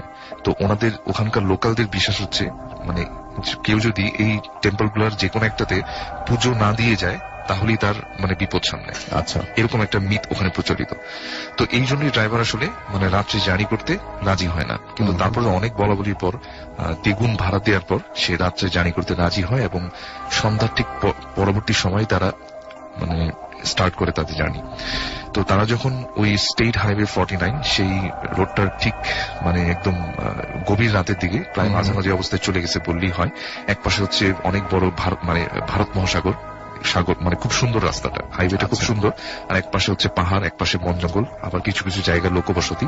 তো এভাবে যেতে যেতে হঠাৎ করে একটা পর্যায়ে যেটা হয় যে ঘুটঘুট একটা অন্ধকারের ভিতরে গাড়িটা চলছে এরকম মনে হচ্ছে। কিছুক্ষণ আগে যেমন হাতের বাম পাশে যে সাগর ছিল সেটা দেখা যাচ্ছিল, ছোটখাটো লাইট দেখা যাচ্ছিল হাতের ডান পাশে জঙ্গলের ভিতরে, ছোটখাটো বাড়িঘর। কিন্তু এখন একটা পর্যায়ে যেটা মনে হচ্ছে যে শুধুমাত্র গাড়ির হেডলাইট আর কিচ্ছু নেই সামনে, শুধু সামনে রাস্তা দেখা যাচ্ছে আর কিচ্ছু নেই। তো একটা পর্যায়ে তারা একটু ঘাবড়ে গেল যে ঘটনা কি আসলে, মানে কিছুই দেখা যেতেছে না, এরকম তো হওয়ার কথা না। ড্রাইভারও বলতেছে আমি তো এখান থেকে অনেকবার ড্রাইভ করছি ভাই, রাস্তা দিয়ে গেছে, এরকম তো হয়নি কখন আসলে। মানে এটা তো ওই যে মিথ প্রচলিত ডার্ক সাইকেলে ফেসে যাওয়া সেরকম মনে হচ্ছে।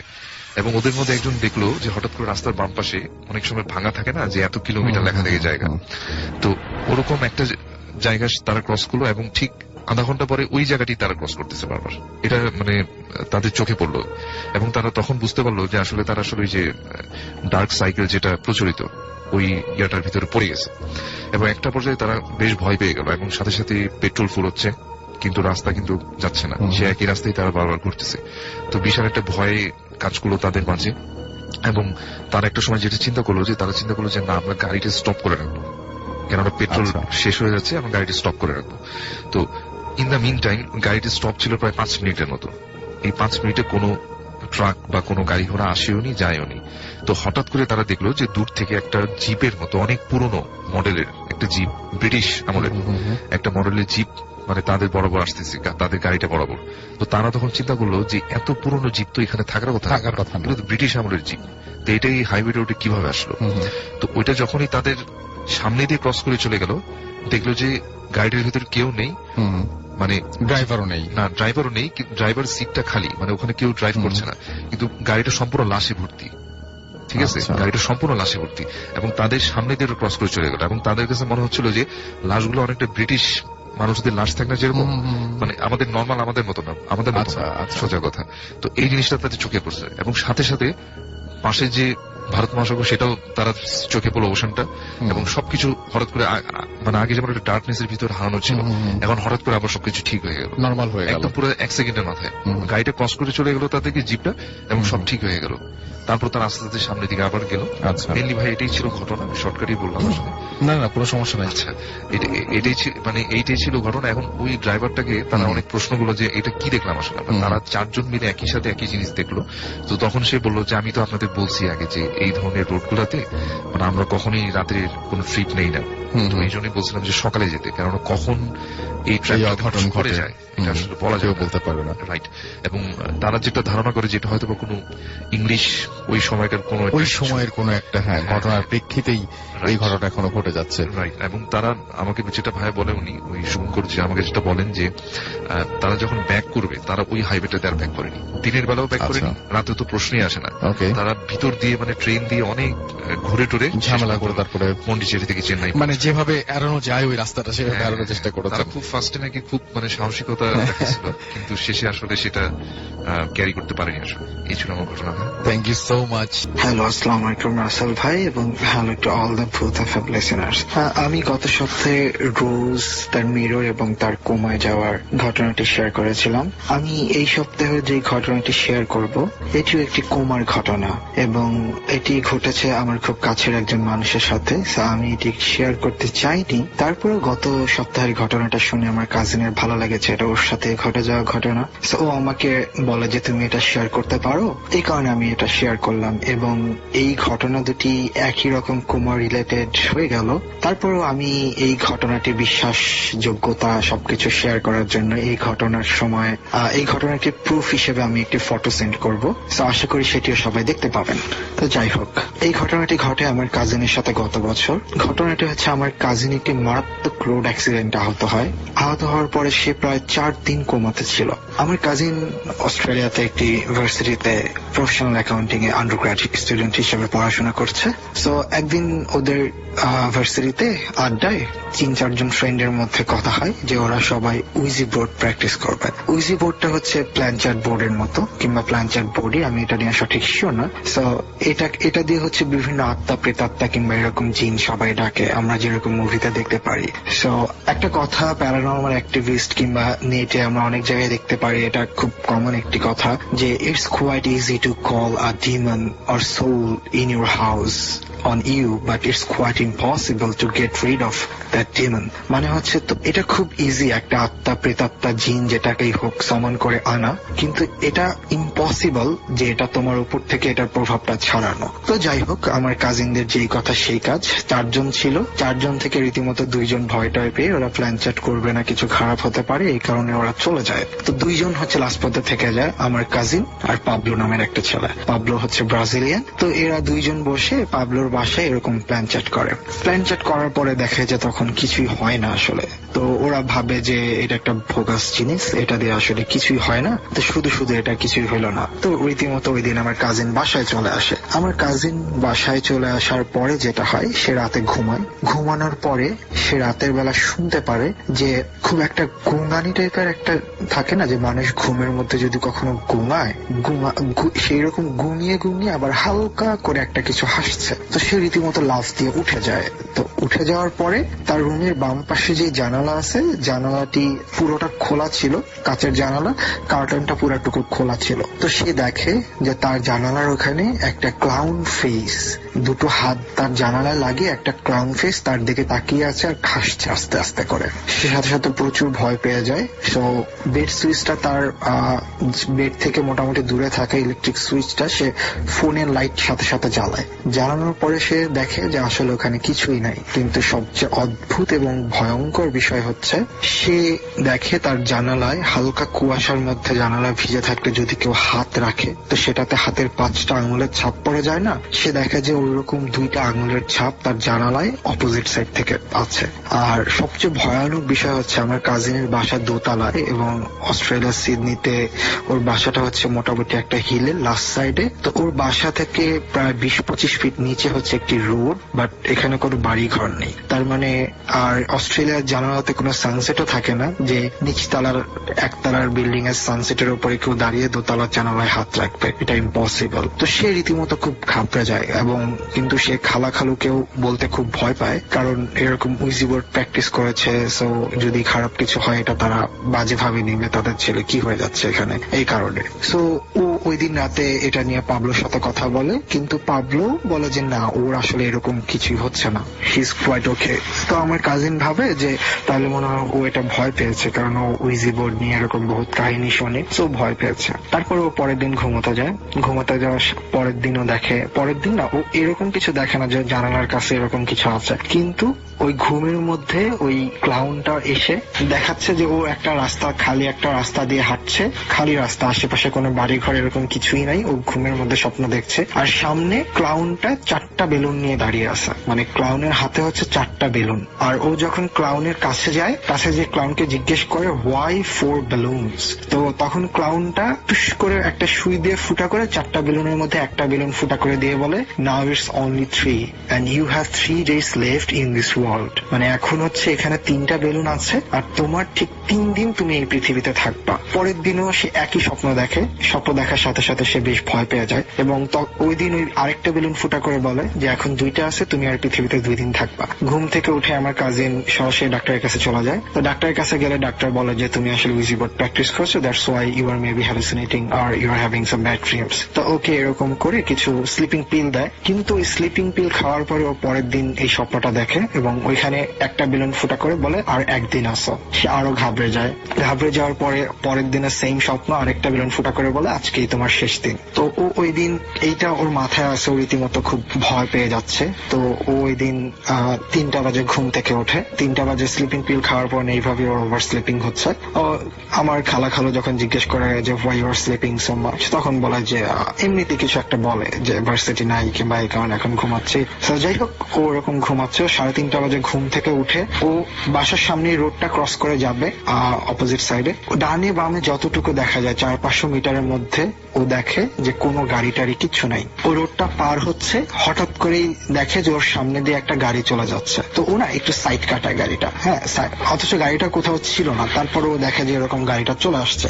তো গাড়িটা কোনো মতে সাইড কাটায়, গাড়িটা ওর গায়েটায় লাগে নাই। তো যাই হোক, ও তখন ভাবে যে বিশাল বড় একটা দুর্ঘটনা থেকে বাঁচলাম, তো আমি এখন বাসায় চলে যাই, যেখানে যাচ্ছিলাম সেখানে যাবো না। কারণ আমাদের মুসলমান, আমাদের বাংলাদেশের মধ্যে একটা কথা আছে, যাত্রার প্রথমে যদি কোনো ফাড়া হয়, মানে বাধা আসে, তাহলে সেই যাত্রাটা না করাই ভালো। তো ওটা চিন্তা করে ও জাস্ট রোডের ওই পার থেকে এই পারে আবার অনেক দূর পর্যন্ত দেখে রোডটা পার হতে যাচ্ছে। ও এমন সময় দেখে যে হঠাৎ করে কোথা থেকে একটা গাড়ি চলে আসছে। তো ও গাড়িটা থেকে সাইড কেটে পিছনে চলে গেছে, মানে গাড়িটা ওকে সাইড কেটে চলে যাবে অপোজিট সাইড থেকে আসা, কিন্তু ও তখন দেখে যে ওর অপোজিট সাইডে ওই ক্লাউনটা দাঁড়িয়ে আছে আর ক্লাউনটা ওকে সাথে সাথে একটা ধাক্কা দিয়ে গাড়িটার উপর ফেলে দেয়। ও মারাত্মক ভাবে গাড়ি অ্যাক্সিডেন্টে আহত হয়, ও রোডের সামনে পড়ে থাকে। আঘাত পাওয়ার পরে ও 3 থেকে 4 দিন পর্যন্ত কোমাতে ছিল। কোমাতে থাকার পরে ডাক্তাররা তো ট্রিটমেন্ট করছে, কিন্তু ও কোনোভাবে কোমা থেকে জাগছে না। সো ডাক্তাররা বলছে যে ও কবে কোমা থেকে আসবে এটা জানে না, তবে তারা আশা করছে 10 থেকে 15 দিনের মধ্যেই ও জেগে যাবে, কজ ওর শরীর মোটামুটি রেসপন্সিভ। তো এমন সময় ওর দাদা দাদি ভিজিটিং এসেছিল অস্ট্রেলিয়াতে ওদেরই বাসায়। তো ওর দাদি যেহেতু অনেক আগের মানুষ, তারা ধর্মতে অনেক বিশ্বাস করে, প্রচুর বিশ্বাসী, সারাদিন নামাজ কালাম করে বয়স্ক মানুষ। তো তারা যখন দেখতে যায়, তারা হাতে হচ্ছে কোরআন শরীফ নিয়ে হচ্ছে ওকে দেখতে যাবে। তো অস্ট্রেলিয়ার মেডিকেলের নিয়ম অনুযায়ী কখনো যদি আইসিইউতে এরকম কোনো জায়গায় যদি যাওয়া হয়, তাহলে না কখনো ওই হাতে কোরআন শরীফ কিংবা ফোন কিচ্ছু নিয়ে যেতে দেয় না, সবকিছু বাইরে একটা বাকেটে রেখে উপরে জাম্পার পরে তারপর যেতে হয়, মানে প্লাস্টিক জাম্পার যেটাকে ভেস্ট বলে আমরা, ওইটা পরে যেতে হয়। তো যাই হোক, ওর দাদি ওরকম ওর কাছে যায়। তো যে ওর দাদি একটু কান্নাকাটি করে ওর কানের পাশে মুখটা দিয়ে সূরা ইখলাস তিলাওয়াত করতে থাকে। এটা তার বিশ্বাসের উপর থেকে সে সূরা ইখলাসটা তিলাওয়াত করতে থাকেন। তো সূরা ইখলাসে যেটা আমরা জানি কুল হুয়াল্লাহু আহাদ আল্লাহুস সামাদ, এটা সো ও যখন এরপরে না সূরাটা যখন তেলাওয়াত করা শেষ হয়, তখন দেখা যায় আমার কাজিনের হাত পা নাড়ছে এবং সে পুরোপুরি রেসপন্সিভ হয়ে গেছে। সে চোখ মেলে তাকাইছে। 10-15 সেকেন্ডের মধ্যে নার্সরা চলে আসে ওকে স্ট্যাবল করার জন্য কয়েকটা ইনজেকশন দেয় এবং কিছুক্ষণের মধ্যে পুরোপুরি লাইফে ফিরে আসে। তো যাই হোক, আমার কাজিন পরবর্তীতে ওর দুর্ঘটনা থেকে, ওর কোমা থেকে ওঠা পর্যন্ত যে ঘটনাটুকু আমার কাছে বলেছে কি হচ্ছিল, সেটা আমি আপনাদেরকে এখন বলছি। ও দুর্ঘটনার পরে ও দেখে যে সবকিছু ব্ল্যাক। ও সেই খালি রাস্তায় চলে গেছে, রাস্তা দিয়ে ক্লাউনটাও হাঁটছে, ও ক্লাউনের পিছে পিছে হাঁটছে। ক্লাউনের হাতেও এখনো দেখে যে ক্লাউনের হাতে অনেকগুলা বেলুন, এখন আর 4টা বেলুন না, অনেকগুলা বেলুন উঠছে এবং ওই বেলুনে বিমোহিত হয়ে ক্লাউনের পিছে পিছে পিছে পিছে হাঁটছে। এভাবে হাঁটতে হাঁটতে ওর কয়েকবার মনে হচ্ছে যে না, এই ক্লাউনের পেছনে হাঁটা যাবে না, ও আমাদের এই পৃথিবী নিয়ে কনসিয়াস। ও মনে করছে যে আমার পৃথিবীতে যেতে হবে, আমার বাবা মা আছে। কিন্তু পরক্ষণই ওর কাছে ও বিমোহিত হয়ে যায়, হতবিহ্বল হয়ে ওর শুধু মনে হয় না, এই বেলুনগুলোর পিছনে পিছনে, এই ক্লাউনের পিছনে পিছনে হাঁটাই হচ্ছে আমার জন্য শ্রেয়। তো এরকম ভাবে হাঁটছে এরকম ভাবে ওর না দিন ক্ষণ কতদিন কোথায় কি চলে যাচ্ছে এরকম কিছু হিসাব নাই। ওর কাছে ওইটাকে কোনো সময় মনে হয় নাই। মানে ও যে 4 দিন কোমাতে ছিল, ওর কাছে মনে হয় না যে ও 4 দিন কোমাতে ছিল। ওর কাছে মনে হয় জাস্ট একটা ইভেন্টই ঘটেছে, ও ক্লাউনের পিছনে পিছনে অল্প কিছুক্ষণ হেঁটেছে, কিন্তু ওর ওই হাঁটাটুকুর সময় আমাদের পৃথিবীতে 4 দিনের উপরে হয়ে গিয়েছিল। তো পরবর্তীতে ও এরকম হাঁটতে হাঁটতে একসময় হঠাৎ করে শুনে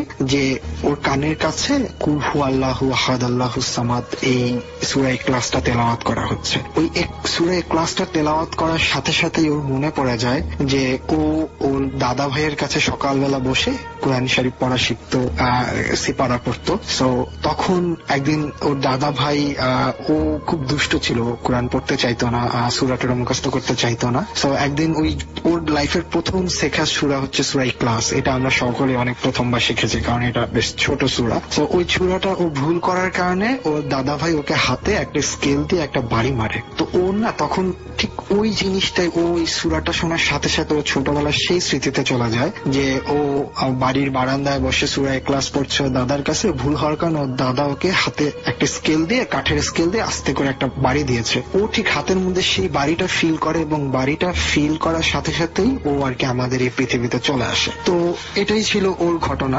পরবর্তীতে ডাক্তাররা, যেটা আমি আগেই বলেছি, ডাক্তাররা বলে কোমাতে এরকম অনেক ইভেন্ট হয়। সো এখানে এই ঘটনার সবচেয়ে বিস্ময়কর ঘটনা আমার কাছে যেটা হচ্ছে, ওর অ্যাক্সিডেন্টের ঠিক 4 দিন আগে থেকে ওই ক্লাউনটা হাতে একটা একটা করে বেলুন ফুটো করছিল ওর স্বপ্নে এবং বলছিল যে তোমার আর 2 দিন, 4 দিন, 1 দিন, এবং যেদিন অ্যাক্সিডেন্ট হবে ওই দিনই তার লাস্ট দিন। এবং অ্যাক্সিডেন্টের আগে ঠিক ওকে ওই ক্লাউনটা ওর অপোজিট সাইড থেকে এসে পুশ করে ওকে গাড়ির উপর ফেলে দেয়। সেকেন্ড হচ্ছে যেটা, ওর বাসার জানালার অপোজিট সাইড থেকে কুয়াশার মধ্যে 2টা হাতের ছাপ। আর কোমা থেকে রেসপন্সের কারণ যেটা, সেটা তো আমি বললাম, একটি সূরা এবং তার ছোটবেলার কাহিনী। তারপরে যেটা হয়, ওর দাদির কাছে ও সবকিছু শেয়ার করে যে ও এরকম করেছিল। তো ওর দাদি এটা নিয়ে খুব কনসার্ন হয়ে ওদেরকে সবাইকে নিয়ে ওরা উমরা হজে চলে যায়। তো উমরা হজে যাওয়ার পরে ওখানে একজন হুজুরের সাথে কথাবার্তা বলে। কথা বলার পরে হুজুর যেটা করে, ওকে কোনো তাবিজ, পানি পড়া এগুলো দিতে টোটালি অস্বীকৃতি জানায়। কারণ হুজুর বলে যে এটা ইসলাম শরিয়াত সম্মত নয়, তাবিজ করা এগুলো শিরকের সমান। তো ওকে কোনো তাবিজ এরকম কিছুই তারা দেয়নি, বরঞ্চ ওরা ওকে আমল দিয়েছে যে তুমি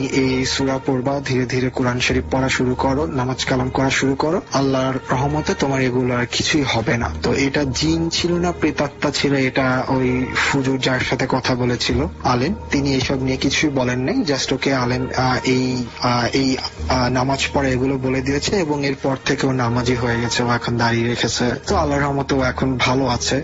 ওর এখন এরপর থেকে আর কখনো এরকম সমস্যা হয় নাই। তো এই ঘটনার পরে আমি সকলকে একটা জিনিসের রিকোয়েস্ট করব, এই জিন ভূত প্রেত এগুলো না আসলে একটা আননোন ওয়ার্ল্ড।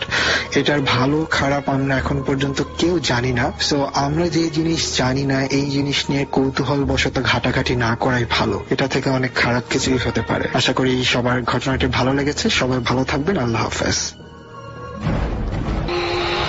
আসসালামু আলাইকুম রাসেল ভাই, আমি শরীফুল ইসলাম ডিএম। আমার বাড়ি হচ্ছে গোপালগঞ্জ। আমি বর্তমানে রোম শহরে থাকি, ইটালির রোম শহরে। তো আমি আমার ঘটনায় চলে যাই সরাসরি। আমরা আমাদের একটা বাসা কিছুদিন আগে আমরা সেটা ভাড়া নিই। আমরা টোটালে এখানে 8 জন থাকি।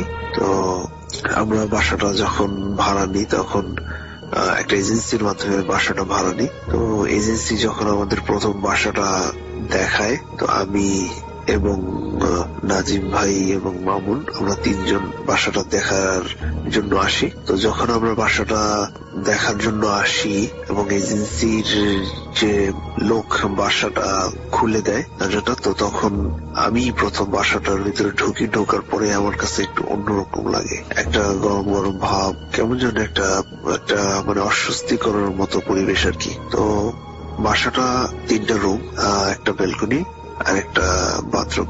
তো বাসাটার রুমের অবস্থা অনেক খারাপ, কারণ আমরা যে এলাকাটাতে থাকি এই এলাকাটার নাম হচ্ছে অস্ট্রিয়া। এটা হচ্ছে সমুদ্রের পাড়ে এবং আমাদের যে এলাকাতে আমরা এখন আছি, যেটা ভাড়া নেওয়ার জন্য আমরা দেখেছি আর কি। তো এই এলাকার যত বিল্ডিং গুলো আছে এগুলো অনেক পুরনো বিল্ডিং, এখানে লিফট এবং সবকিছু অনেক পুরনো। তো বাসাটা প্রত্যেকটা রুমই আপনার একটু বড় বড়, আর বেলকনিটা একটু বড়।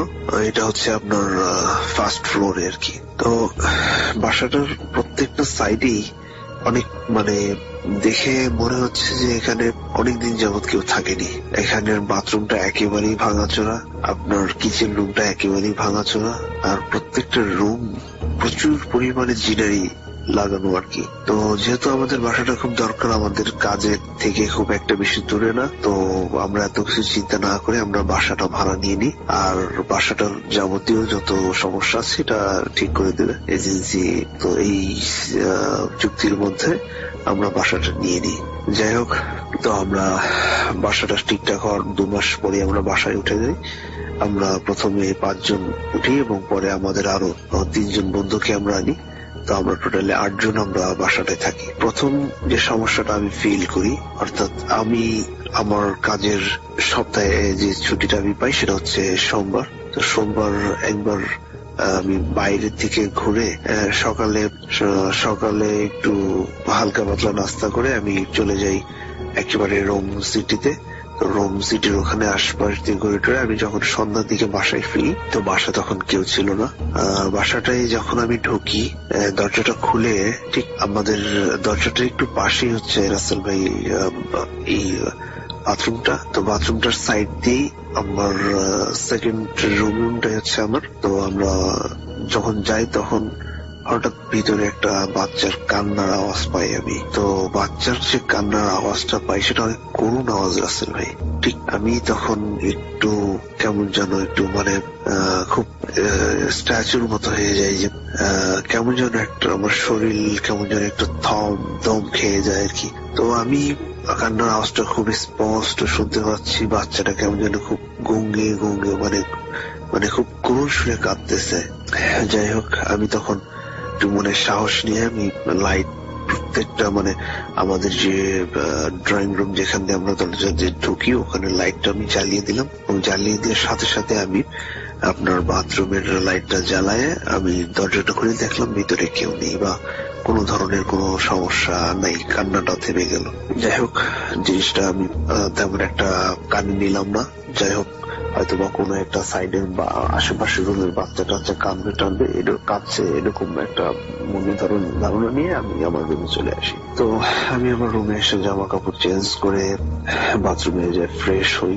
ফ্রেশ হওয়ার পরে মোটামুটি খাওয়া দাওয়া শেষ করে আমি আমার রুমে চলে আসি। তো হঠাৎ আরেকটা দিন আমার যে বন্ধু নাজিম, তিনি রাত প্রায় 11টার দিকে উনি বারান্দায় যায়। তো বারান্দায় যখন যায় রাসেল ভাই, উনি বারান্দার দরজাটা খুলে যখনই বারান্দায় যাবে ঠিক তখনই উনি থাপ করে দাঁড়িয়ে যায় দরজার সামনে। হঠাৎ দেখে যে একটা একেবারে কর্নারে একটা কালো বিড়াল ওনাদের তাকিয়ে আছে। তো কালো বিড়াল তাকিয়ে থাকাটার মানে যেভাবে তাকিয়ে সেটা দেখে নাজিম ভাই একটু ঘাবড়ে যায় আর কি। তো ঘাবড়ে গেলে নাজিম ভাই আর বেলকনিতে যায় না। বেলকনিতে না যাওয়ার কারণে যখন আমি কাজ শেষ করে বাসায় আসি তখন নাজিম ভাই আমার ঘটনাটা খুলে বলে। তো ঘটনাটা খুলে বলার পরে আমি নাজিম ভাইকে আমি সেই কান্নার আওয়াজের কথাটা বললাম। তখন আমি নাজিম ভাইকে বললাম যে নাজিম ভাই, আমার মনে হয় বাসাটায় কোনো সমস্যা আছে। তো যাই হোক, তারপরে আমাদের জিনিসটা একটু ক্লিয়ার হওয়ার জন্য ওই পাশের ফ্ল্যাটে এক মহিলা থাকে। সেই মহিলাটা হচ্ছে আপনার লাতিন আমেরিকার।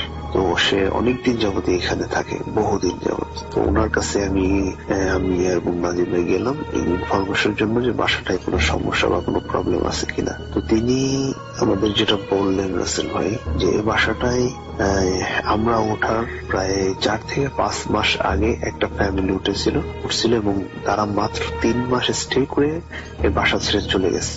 কি জন্য গেছে, কি কারণে গেছে এটা জানে না, তবে মাত্র 3 মাস থেকেই চলে গেছে। যদিও এখানে একটা বাসা আপনি যদি ভাড়া নেন, ন্যূনতম 2 বছরের কন্ট্রাক্ট করে আপনাকে বাসার ভাড়া নিতে হবে আর কি। সর্বনিম্ন 1 বছর আপনি করতে পারেন, তবে সবাই 2 বছরই করে। তো ব্যাপারটা হচ্ছে এরকম। যাই হোক, আমরা শুনে নাজিম ভাইকে বললাম যে এরকম তাহলে তো একটা সমস্যা আছেই হয়তো, বা তা নাহলে এত তাড়াতাড়ি কেন চলে যাবে। যাই হোক রাসেল ভাই, এটা নিয়ে আমরা আর কাউকে কিছু বললাম না, আমরা আমাদের মতো করেই থাকতে শুরু করলাম। তো হঠাৎ একদিন আরেক বন্ধু, তার নাম হচ্ছে জিয়া, তার বাড়ি নড়াইল, সে বেলকনিতে হঠাৎ দেখে কালো একটা ছায়া দাঁড়িয়ে আছে, মানে একটা অবয়ব, একটা মানুষের মতো একটা অবয়ব বেলকনিতে দাঁড়িয়ে আছে। তো এটা দেখে মানে খুব দ্রুত দরজা আটকে উনি আমাদের রুমে এসে হাঁপাতে থাকে। হাঁপাতে থাকলে সব ঘটনা যখন আমাদের খুলে বলে, তখন আমরা সবাই একখানে হইলাম যে না, সমস্যা আছে। তো আমাদের বাসাটা যত দ্রুত চেঞ্জ করাটাই সবচেয়ে ভালো।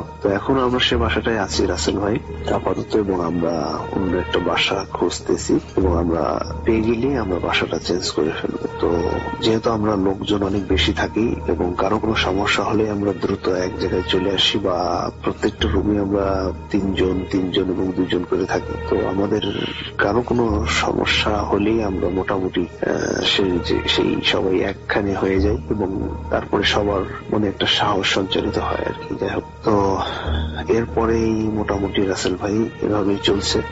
ওই ঘটনার পরে এখন পর্যন্ত আর কোনো বন্ধু আমরা কোনো সমস্যা এখনো মানে ফিল করতেছি না, তবে আমরা চেষ্টা করছি যত দ্রুত সম্ভব আমরা অন্য একটা বাসায় চলে যাওয়ার জন্য আর কি। তো এই ছিল আমার ঘটনা রাসেল ভাই। আর আমার কাছে আরো 2টা ঘটনা আছে, সময় হলে ঘটনাটাও পাঠিয়ে দেবো, যদি ভালো লাগে শেয়ার করবেন। ওকে রাসেল ভাই, আসসালামু আলাইকুম। আসসালামু আলাইকুম রহমতুল্লাহি ওয়া বারাকাতুহু। আশা করি গাইস আপনারা ভালো আছেন। সুতরাং আমিও ভালো আছি, আপনাদের দোয়া, আপনাদের ভালোবাসা নিয়ে। তো আজকে আমি আপনাদের সামনে যে ঘটনাটি তুলে ধরার চেষ্টা করতেছি সেটি মূলত ভারত থেকে। আমি অমিত ভাই বলতেছি, আপনাদের সামনে ঘটনা বলার জন্য প্রস্তুতি নিয়েছিলাম। তো আমি নতুন, তো আপনারা অবশ্যই সবাই মিলে আমাকে ক্ষমা সুন্দর দৃষ্টিতে দেখবেন। আর বাসাবাই চ্যানেলে আসতে পেরে আমিও খুব ভালো আছি, হ্যাপি আছি। তো আমি ঘটনাটি মূলত আপনার বাসাবার কাছে পাঠিয়েছিলাম। আপনার প্রথমত আপনার বাসাবার কাছে পাঠিয়েছিলাম যে একটা কমেন্ট বক্সে লিখে পাঠিয়েছিলাম। তো উনি বলল যে সরাসরি আমার কন্টেন্টে নাকি সবাইকে শোনাবে। তাই আমি ভয়েসেই ওনার সাথে কথা বলে ভয়েসে পাঠিয়ে দিয়েছি ঘটনাটি বাসাবার কমেন্ট বক্সে। তাই বাদশা ভাই আমাকে সেই কমেন্ট বক্সে ভয়েসে পাঠিয়ে দেওয়ার কারণে বাদশা ভাই অনেক হ্যাপি, আর এমনকি উনি খুবই ভালো চোখে নিয়েছে। তো আপনারা জানেন আমাকে কোন চোখে নিচ্ছেন, এমনকি ভালোবাসা দিচ্ছেন কতটুকু। তো সবাই বাসাবাই চ্যানেলে ফলো দিবেন, লাইক করবেন, শেয়ার করবেন। কারণ উনি কন্টেন্টটা ওনার নতুন হলো, ওনার চ্যানেলটা ওনার নতুন হলো, তবু ওনার চ্যানেল যে এই সুন্দর ঘটনাগুলি চলে, আসলে মূলত এটি মনোমুগ্ধকর একটি ঘটনা উনি বলে। তো আপনারা সবাই মিলে দোয়া করলে হয়তো বা ওনার চ্যানেলটা আরো হারিয়ে যেতে পারে। তো আমি বেশি কথা না বলে চলে যাব ওনার ঘটনার দিকে, আমার ঘটনার দিকে। তখন আমি প্রতিদিনের মতন আপনার কাজে যেতাম। 2002 সালে আমি আবার একজন প্রাইভেট স্কুলের মাস্টার ছিলাম, তাই আমি সেই টিচার হিসাবে আমি অনেক পড়াশোনা পোলাপাইনটা করাইছি। তো একদিন প্রায় সময় আমি আমার খালার বাড়ি যাইতাম আর আসতাম আমাদের বাড়ি থেকে। তো আমাদের বাড়ির থেকে আমার খালার বাড়ি প্রায় 15 কিলোমিটার রাস্তা দূরে। আবার মাঝখানে একটা নদী আছে, সেই নদীটা পার হয়ে আবার আপনার যেতে হয় এই আমার খালার বাড়ি। তো জানি না সেদিন কিসের জন্য জানি আমার খালা দাওয়াত দিছে না, সরি আমার খালাতো ভাইয়ের বিয়ে ছিল রাত্রের বেলা। তো আমার খালাতো ভাইয়ের বিয়ে রাত্রের বেলা থাকার কারণে আমি মূলত আপনার সেদিকটা যেতেছিলাম। তো আমাদের এখান থেকে আমি সাইকেলেই রওনা দিয়েছিলাম। তো সাইকেলে রওনা দিয়েছিলাম প্রায় 5টার দিকে, 4টার দিকে রওনা দিয়েছিলাম। তো 8টার আগে আগে আবার ঘাটে যেতে হয়, না হয়তো আবার লাস্ট নৌকাটি পাওয়া যায় 8টা 5-এ। এরপর থেকে আর নৌকা পাওয়া যায় না সেখানে, 8টার পর আর সেখানে নৌকা পাওয়া যায় না। তো আমিও আমার সাইকেল নিয়ে, তখন গাড়ি গুড়ির বেশি একটা জোর ছিল না, মোটর বাইকেরও যুগ ছিল না। তো আমি আমার সাইকেলটাকে নিয়ে পাড়ায় যাইতে যেতে, তো প্রায় নওগাঁর রাস্তা দিয়ে যেতেছিলাম। তো নওগাঁর রাস্তা দিয়ে যেতে যেতে আপনার দিয়ে যে আমার হাতে মাত্র আর 5 মিনিট টাইম আছে, না হতে নৌকা চলে যাবে। এরকম ভাবে আপনার এই 5 মিনিট আমি 5 মিনিটে আমি আপনার এই নওগাঁর রাস্তা দিয়ে যেতে যেতে পাড়াইতে দেখি জামাই অনেক ক্লান্ত হয়ে গেছে। তো উঠলাম নৌকায় ওঠার পরে আপনার আমার সাথে যা ঘটলো সেটি আপনারা শুনলে হয়তো বা অবাক হবেন। তো নৌকায় ওঠার পরে তো নৌকার মাঝি ভাই বললো যে আপনার কোথায় যাবেন। তখন আমি বললাম যে আমি যাব আপনার কালীচড়া বলে। তখন কালীচড়ার কথা শুনে মাঝি ভাই বলল, আপনি কালীচড়া যাবেন মানে এত রাত্রে কেন কালীচড়া? আর কালীচড়ার রাস্তায় তো শুধু যেতে গেলে বাঁশবাগানের ভিতর দিয়ে যেতে হয়, এছাড়া কালীচড়া যাওয়ার কোনো রাস্তা নেই। তখন এই কথাটা শুনে আমি বললাম, তো আপনি এইভাবে আটকে উঠলেন? বললো, হ্যাঁ আটকে উঠলাম কারণ একটাই, কারণ নওগাঁর রাস্তা দিয়ে যেতে গেলে বড় একটা দানব নাকি পড়ে, সেটা আমি জানি। তখন আমি বললাম আপনার যে আমি অমিত ভাই বললাম যে কেন সেই নওগাঁর রাস্তায় দানব পড়ে। তখন আমি একটা মুচকি হাসি মারলাম আর বললাম যে গ্রামের মানুষ অশিক্ষিত থাকার কারণে হয়তো বা এই জিনিসটা বলছে। তখন এই কথাটা শুনে সেই লোকটি আমার দিকে খুব ক্ষেপে গেল আর বলল, তাহলে যাও তোমরা যেটা মনে চায় সেটা করো। তখন সেই লোকটি বললো, তো সেখানে যাওয়ার উদ্দেশ্যটা কি? তখন আমি বললাম, সেখানে আমার খালাতো ভাইয়ের বিয়ে, তাই আমি যাচ্ছি। তখন বললো, তোমার খালাতো ভাইয়ের বিয়ে, তো তুমি দিনের বেলা আসলা না? তখন আমি বললাম, আমার স্কুল থাকার কারণে আমি রাত্রে বেলায় আসলাম। তখন এই কথা শুনে লোকটি আর কিছু না বলে আমাকে নৌকা বেয়ে নিয়ে গেল নদীর ওপারে নেমে আমি হেরিকেলটা জ্বালিয়ে আবারও আমি সাইকেলে বসে টানতে শুরু করলাম আমার সাইকেল আপন মনে। টানতে সেই শিউলিতলার বাঁশবাগানে নেচে যখন কাছাকাছি যখন যাই, তখন দেখতে পাই যেন আশপাশটা অনেকটা ঘুটঘুটি অন্ধকার বলতে আপনার যেন নিজের মতন করে সেজে উঠল সেই বাঁশবাগান। আর এরকম ভাবে বৃষ্টি আসতেছিল যেন মনে হচ্ছিল, আর বাস পড়তেছিল মনে হচ্ছিল যেন পুরো আকাশ ভেঙে পড়বে আমার মাথায়। এরকম দেখে আমিও খুবই অবাক হতে থাকি যে সারে পথ আসলাম, আর একটু রাস্তা, প্রায় আর 4 কিলোমিটার রাস্তা পাড়ি দিলেই আমার খালার বাড়ি চলে যাব। এখন আমার সাথে এরকম হচ্ছে কেন? তখন এ কথা ভাবতে ভাবতে আমি যাচ্ছিলাম, আর এই দিক দিয়ে যেন বাস যেন পড়ছে, যেন আকাশ ভেঙে বাস আমার মাথায় এসে পড়বে এরকম লাগতেছিল। তো আমি এইভাবেই যেতে যেতে প্রায় বাঁশবাগানের ভিতরে ঢোকার সাথে সাথেই আমি দেখতে পেলাম যেন আমার গায়ের নোম নিজে নিজে দাঁড়িয়ে গেল। নিজে নিজে দাঁড়িয়ে গেল বলতে তখন দেখলাম যে আমার সামনে বড় একটি কিছু একটা যেন আমার চোখের আড়াল দিয়ে আমার সাথে সাথে যেতেছিল। তো এসব দেখে আমি আরেকটু ভয় পেতে থাকি। আর আমি ভাবতে থাকি যে এসব কি হচ্ছে আমার সাথে। এই ভাবতে ভাবতে প্রায় আমি অনেকক্ষণ ভাবনা চিন্তা করতে থাকি। তো ওই জন্য আমার সাথে মজা করছে এরকম লাগতেছিল। তো আমি হঠাৎ করেই সে সময় ভয়ে কাঁদু কাঁদু অবস্থায় হয়ে গেছিলাম, আর আমার সমস্ত শরীর ঘেমে নিয়ে একসা অবস্থা। আর এদিক দিয়ে বৃষ্টি যে পড়তেছে, তারপরও আমার সারা শরীর ঘেমে নিয়ে একসা অবস্থা, আর ভিতর থেকে আমি গরম ফিল করতেছিলাম।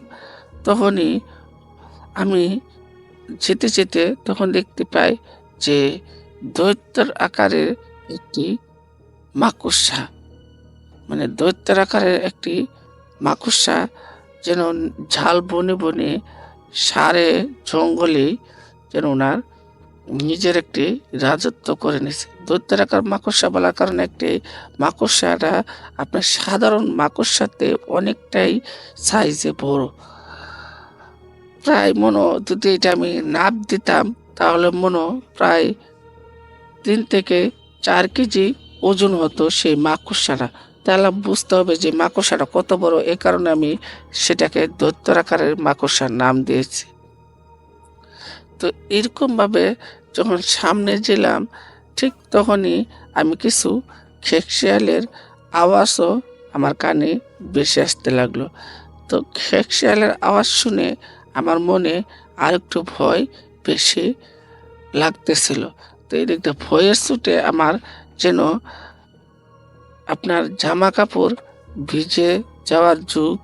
তো এরকম ভাবে আমি জামা কাপড় তো অলরেডি ভিজে গেছে, তারপরও যেন আমার ভয়ে আমি যেন কোনো কিছুই করতে পারতেছিলাম না। তখন যেন আমার কাছে ভয়টা একটু বেশি করে চেপে বসলো।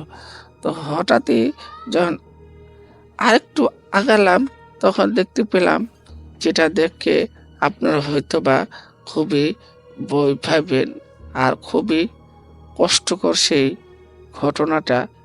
তখন দেখতে পেলাম একটি নেকড়ে যেন কিছু মানুষকে সেখানে বসে বসে খাচ্ছিল।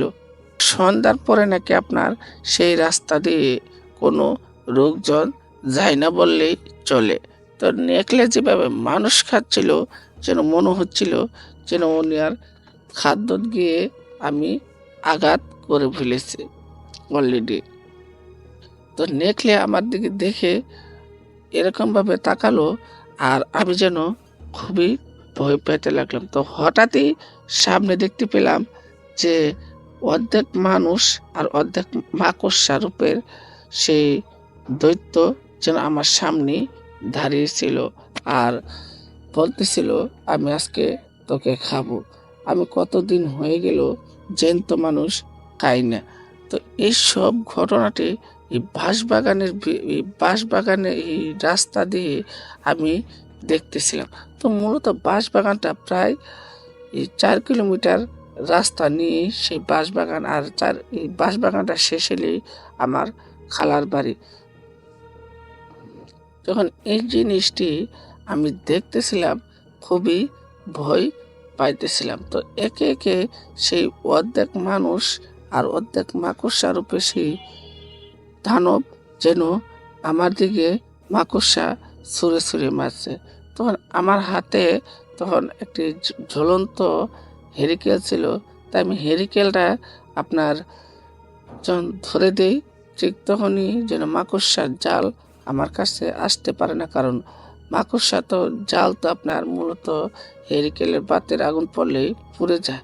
তো আমি এভাবে আল্লাহকে ডাকতেছিলাম আর বলতেছিলাম, হে আল্লাহ, আমাকে তুমি রক্ষা করো এসব জিনিসের থেকে।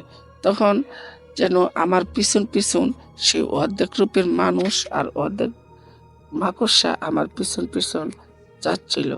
তা আমার খালাতো ভাই অনেক সময় বলছিল যে এই নওগাঁর রাস্তায় নাকি অনেক কিছুই এই পরে, শিউলিতলার রাস্তা নাকি অনেক কিছুই পরে।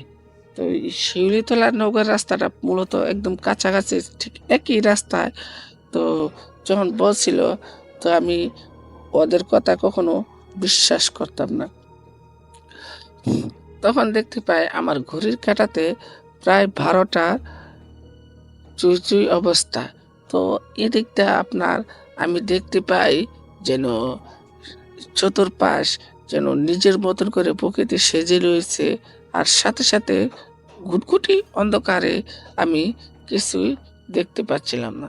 তো এদিকটা আপনার এই এদিক দিয়ে আবার আপনার চারপাশ যেন ঘুটঘুটি অন্ধকার, আর এদিক দিয়ে আবার আপনার দেখতে পেলাম যে দানবরূপী সেই মাকড়সাটি আমার পিছন পিছনই আসতেছিল আর বলতেছিল, দাঁড়াও, আমিও তোমার সাথে যাব।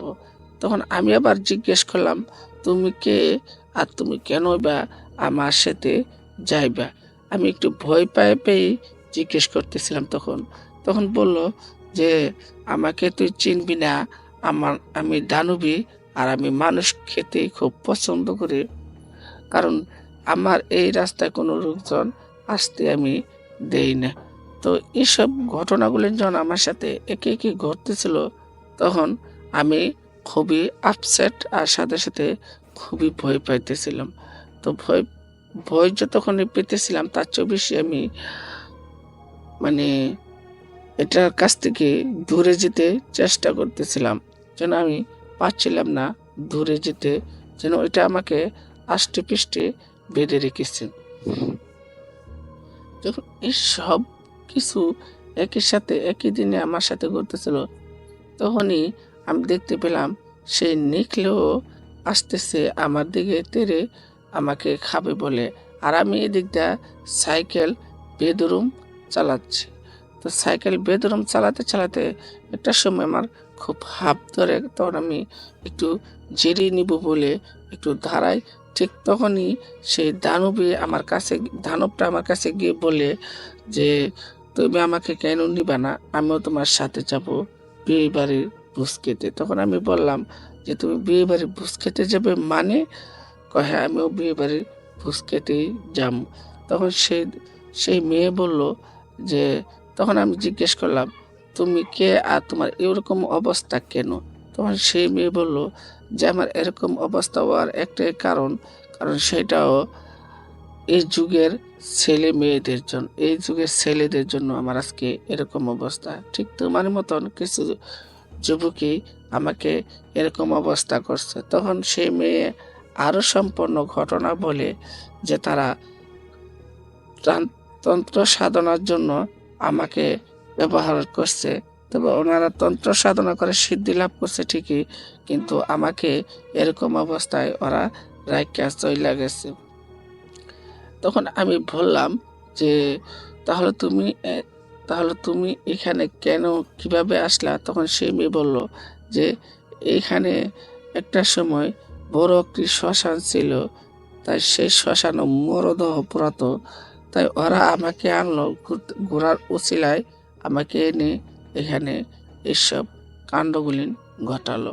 তখন আমার মনে বুঝতে আর কোনো পাখি নেই যে এই মেয়ের সাথে সেই একই ঘটনা সেই ছেলেরা করছে। তখন আমি পরের দিন পুলিশ নিয়ে গিয়ে সেই মেয়েকে সেখান থেকে উদ্ধার করি আর সাথে সাথে সেই মেয়ে বাড়ি কোথায় ছিল তাকে সেখানেই পাঠিয়ে দিই। তো এরপর থেকে আর আমি সেই রাস্তায় কখনো রাত করে আসিনি, কারণ সেদিনের ভয় আমার এখনো মনে আছে।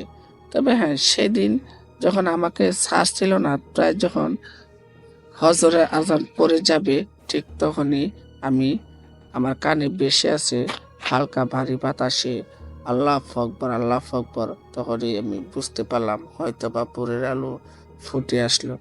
আমি বিয়ে বাড়িতে গিয়ে দেখলাম যে আমার খালাতো ভাই অলরেডি বিয়ে শাদী করে বউ নিয়ে বাড়ি চলে আসছে। তবে আমি হয়তো বা বিয়ের বুঝ খেতে পারিনি। তবে আমি সেদিন শুকর আলহামদুলিল্লাহ যে বেঁচে গেছিলাম, আল্লাহ তাআলা আমার সাথে ছিল বলে। তো এরপর থেকে আর আমি সেই রাস্তা দিয়ে কখনো আসিও না, যাইও না। তবে জানি না আমার ঘটনাটি কিরকম হয়েছে, আর আপনারা অবশ্যই বিশ্লেষণ করে সেই ঘটনার পরিবর্তী বিক্ষেপ তো আপনারা দিবেন। এটা মূলত 2002 সালে ঘটে যাওয়া সেই ঘটনাটি পাশাপাশি চ্যানেলে আমি বলতেছি, আর বইয়ের দিগন্তর আমি বলতেছি। এইবার বাসা ভাই বলি শেষ করে দেখ তার নিজের ঘটনা। তো আমি যেতটুকু গাইস বুঝতে পারলাম যে ওনার ওনার সাথে যে ঘটনাটি ঘটেছিল, মেয়েটির সাথে সেই ঘটনাটি ঘটেছিল, তো এটি সম্পূর্ণরূপে এই ছেলেদেরই দোষ। কারণ ওনার এই কালো জাদুর জন্য সেই মেয়েটিকে ব্যবহার করছে, ব্যবহার করে আমার মেয়েটিকে ফালায় রেখে চলে আসছে। তো সেই থেকে মেয়েটি এই দানবী হয়েছিল। তো জানি না দানবী হওয়ার কারণটা কি ছিল, তবে ওনারা নাকি রুখে মুখে যতটুকু শুনেছে ঠিক ততটুকুই আমার কাছে বলল। তবে আপনাদের কাছে আমার এটা জানার খুব ইচ্ছা যে আপনারা এই ঘটনাটি শুনে এবং এই ঘটনাটি শুনে কতটুকু বুঝতে পারছেন সেটা অবশ্যই কমেন্ট বক্সে বলে দিবেন। কার কোন মতামত এবং কার কিরকম মতামত সেটা আপনারা নিজেরাই বলে দিবেন কমেন্ট বক্সে। তবে দ্বিতীয় নম্বর কথা আরেকটা এখানে আছে, তো সেই মেয়েকে চাইলে হয়তো বা বাঁচানো যাবে, কারণ সেই মেয়েটার ইচ্ছা করে এরকম হয়নি, সে সেলারে বানাইছে। তো আপনাদের যেরকমই লাগুক না কেন এই ঘটনাটি, তো আশা করবো আপনাদের যেন এই ঘটনাটি খুবই ভালো লাগে।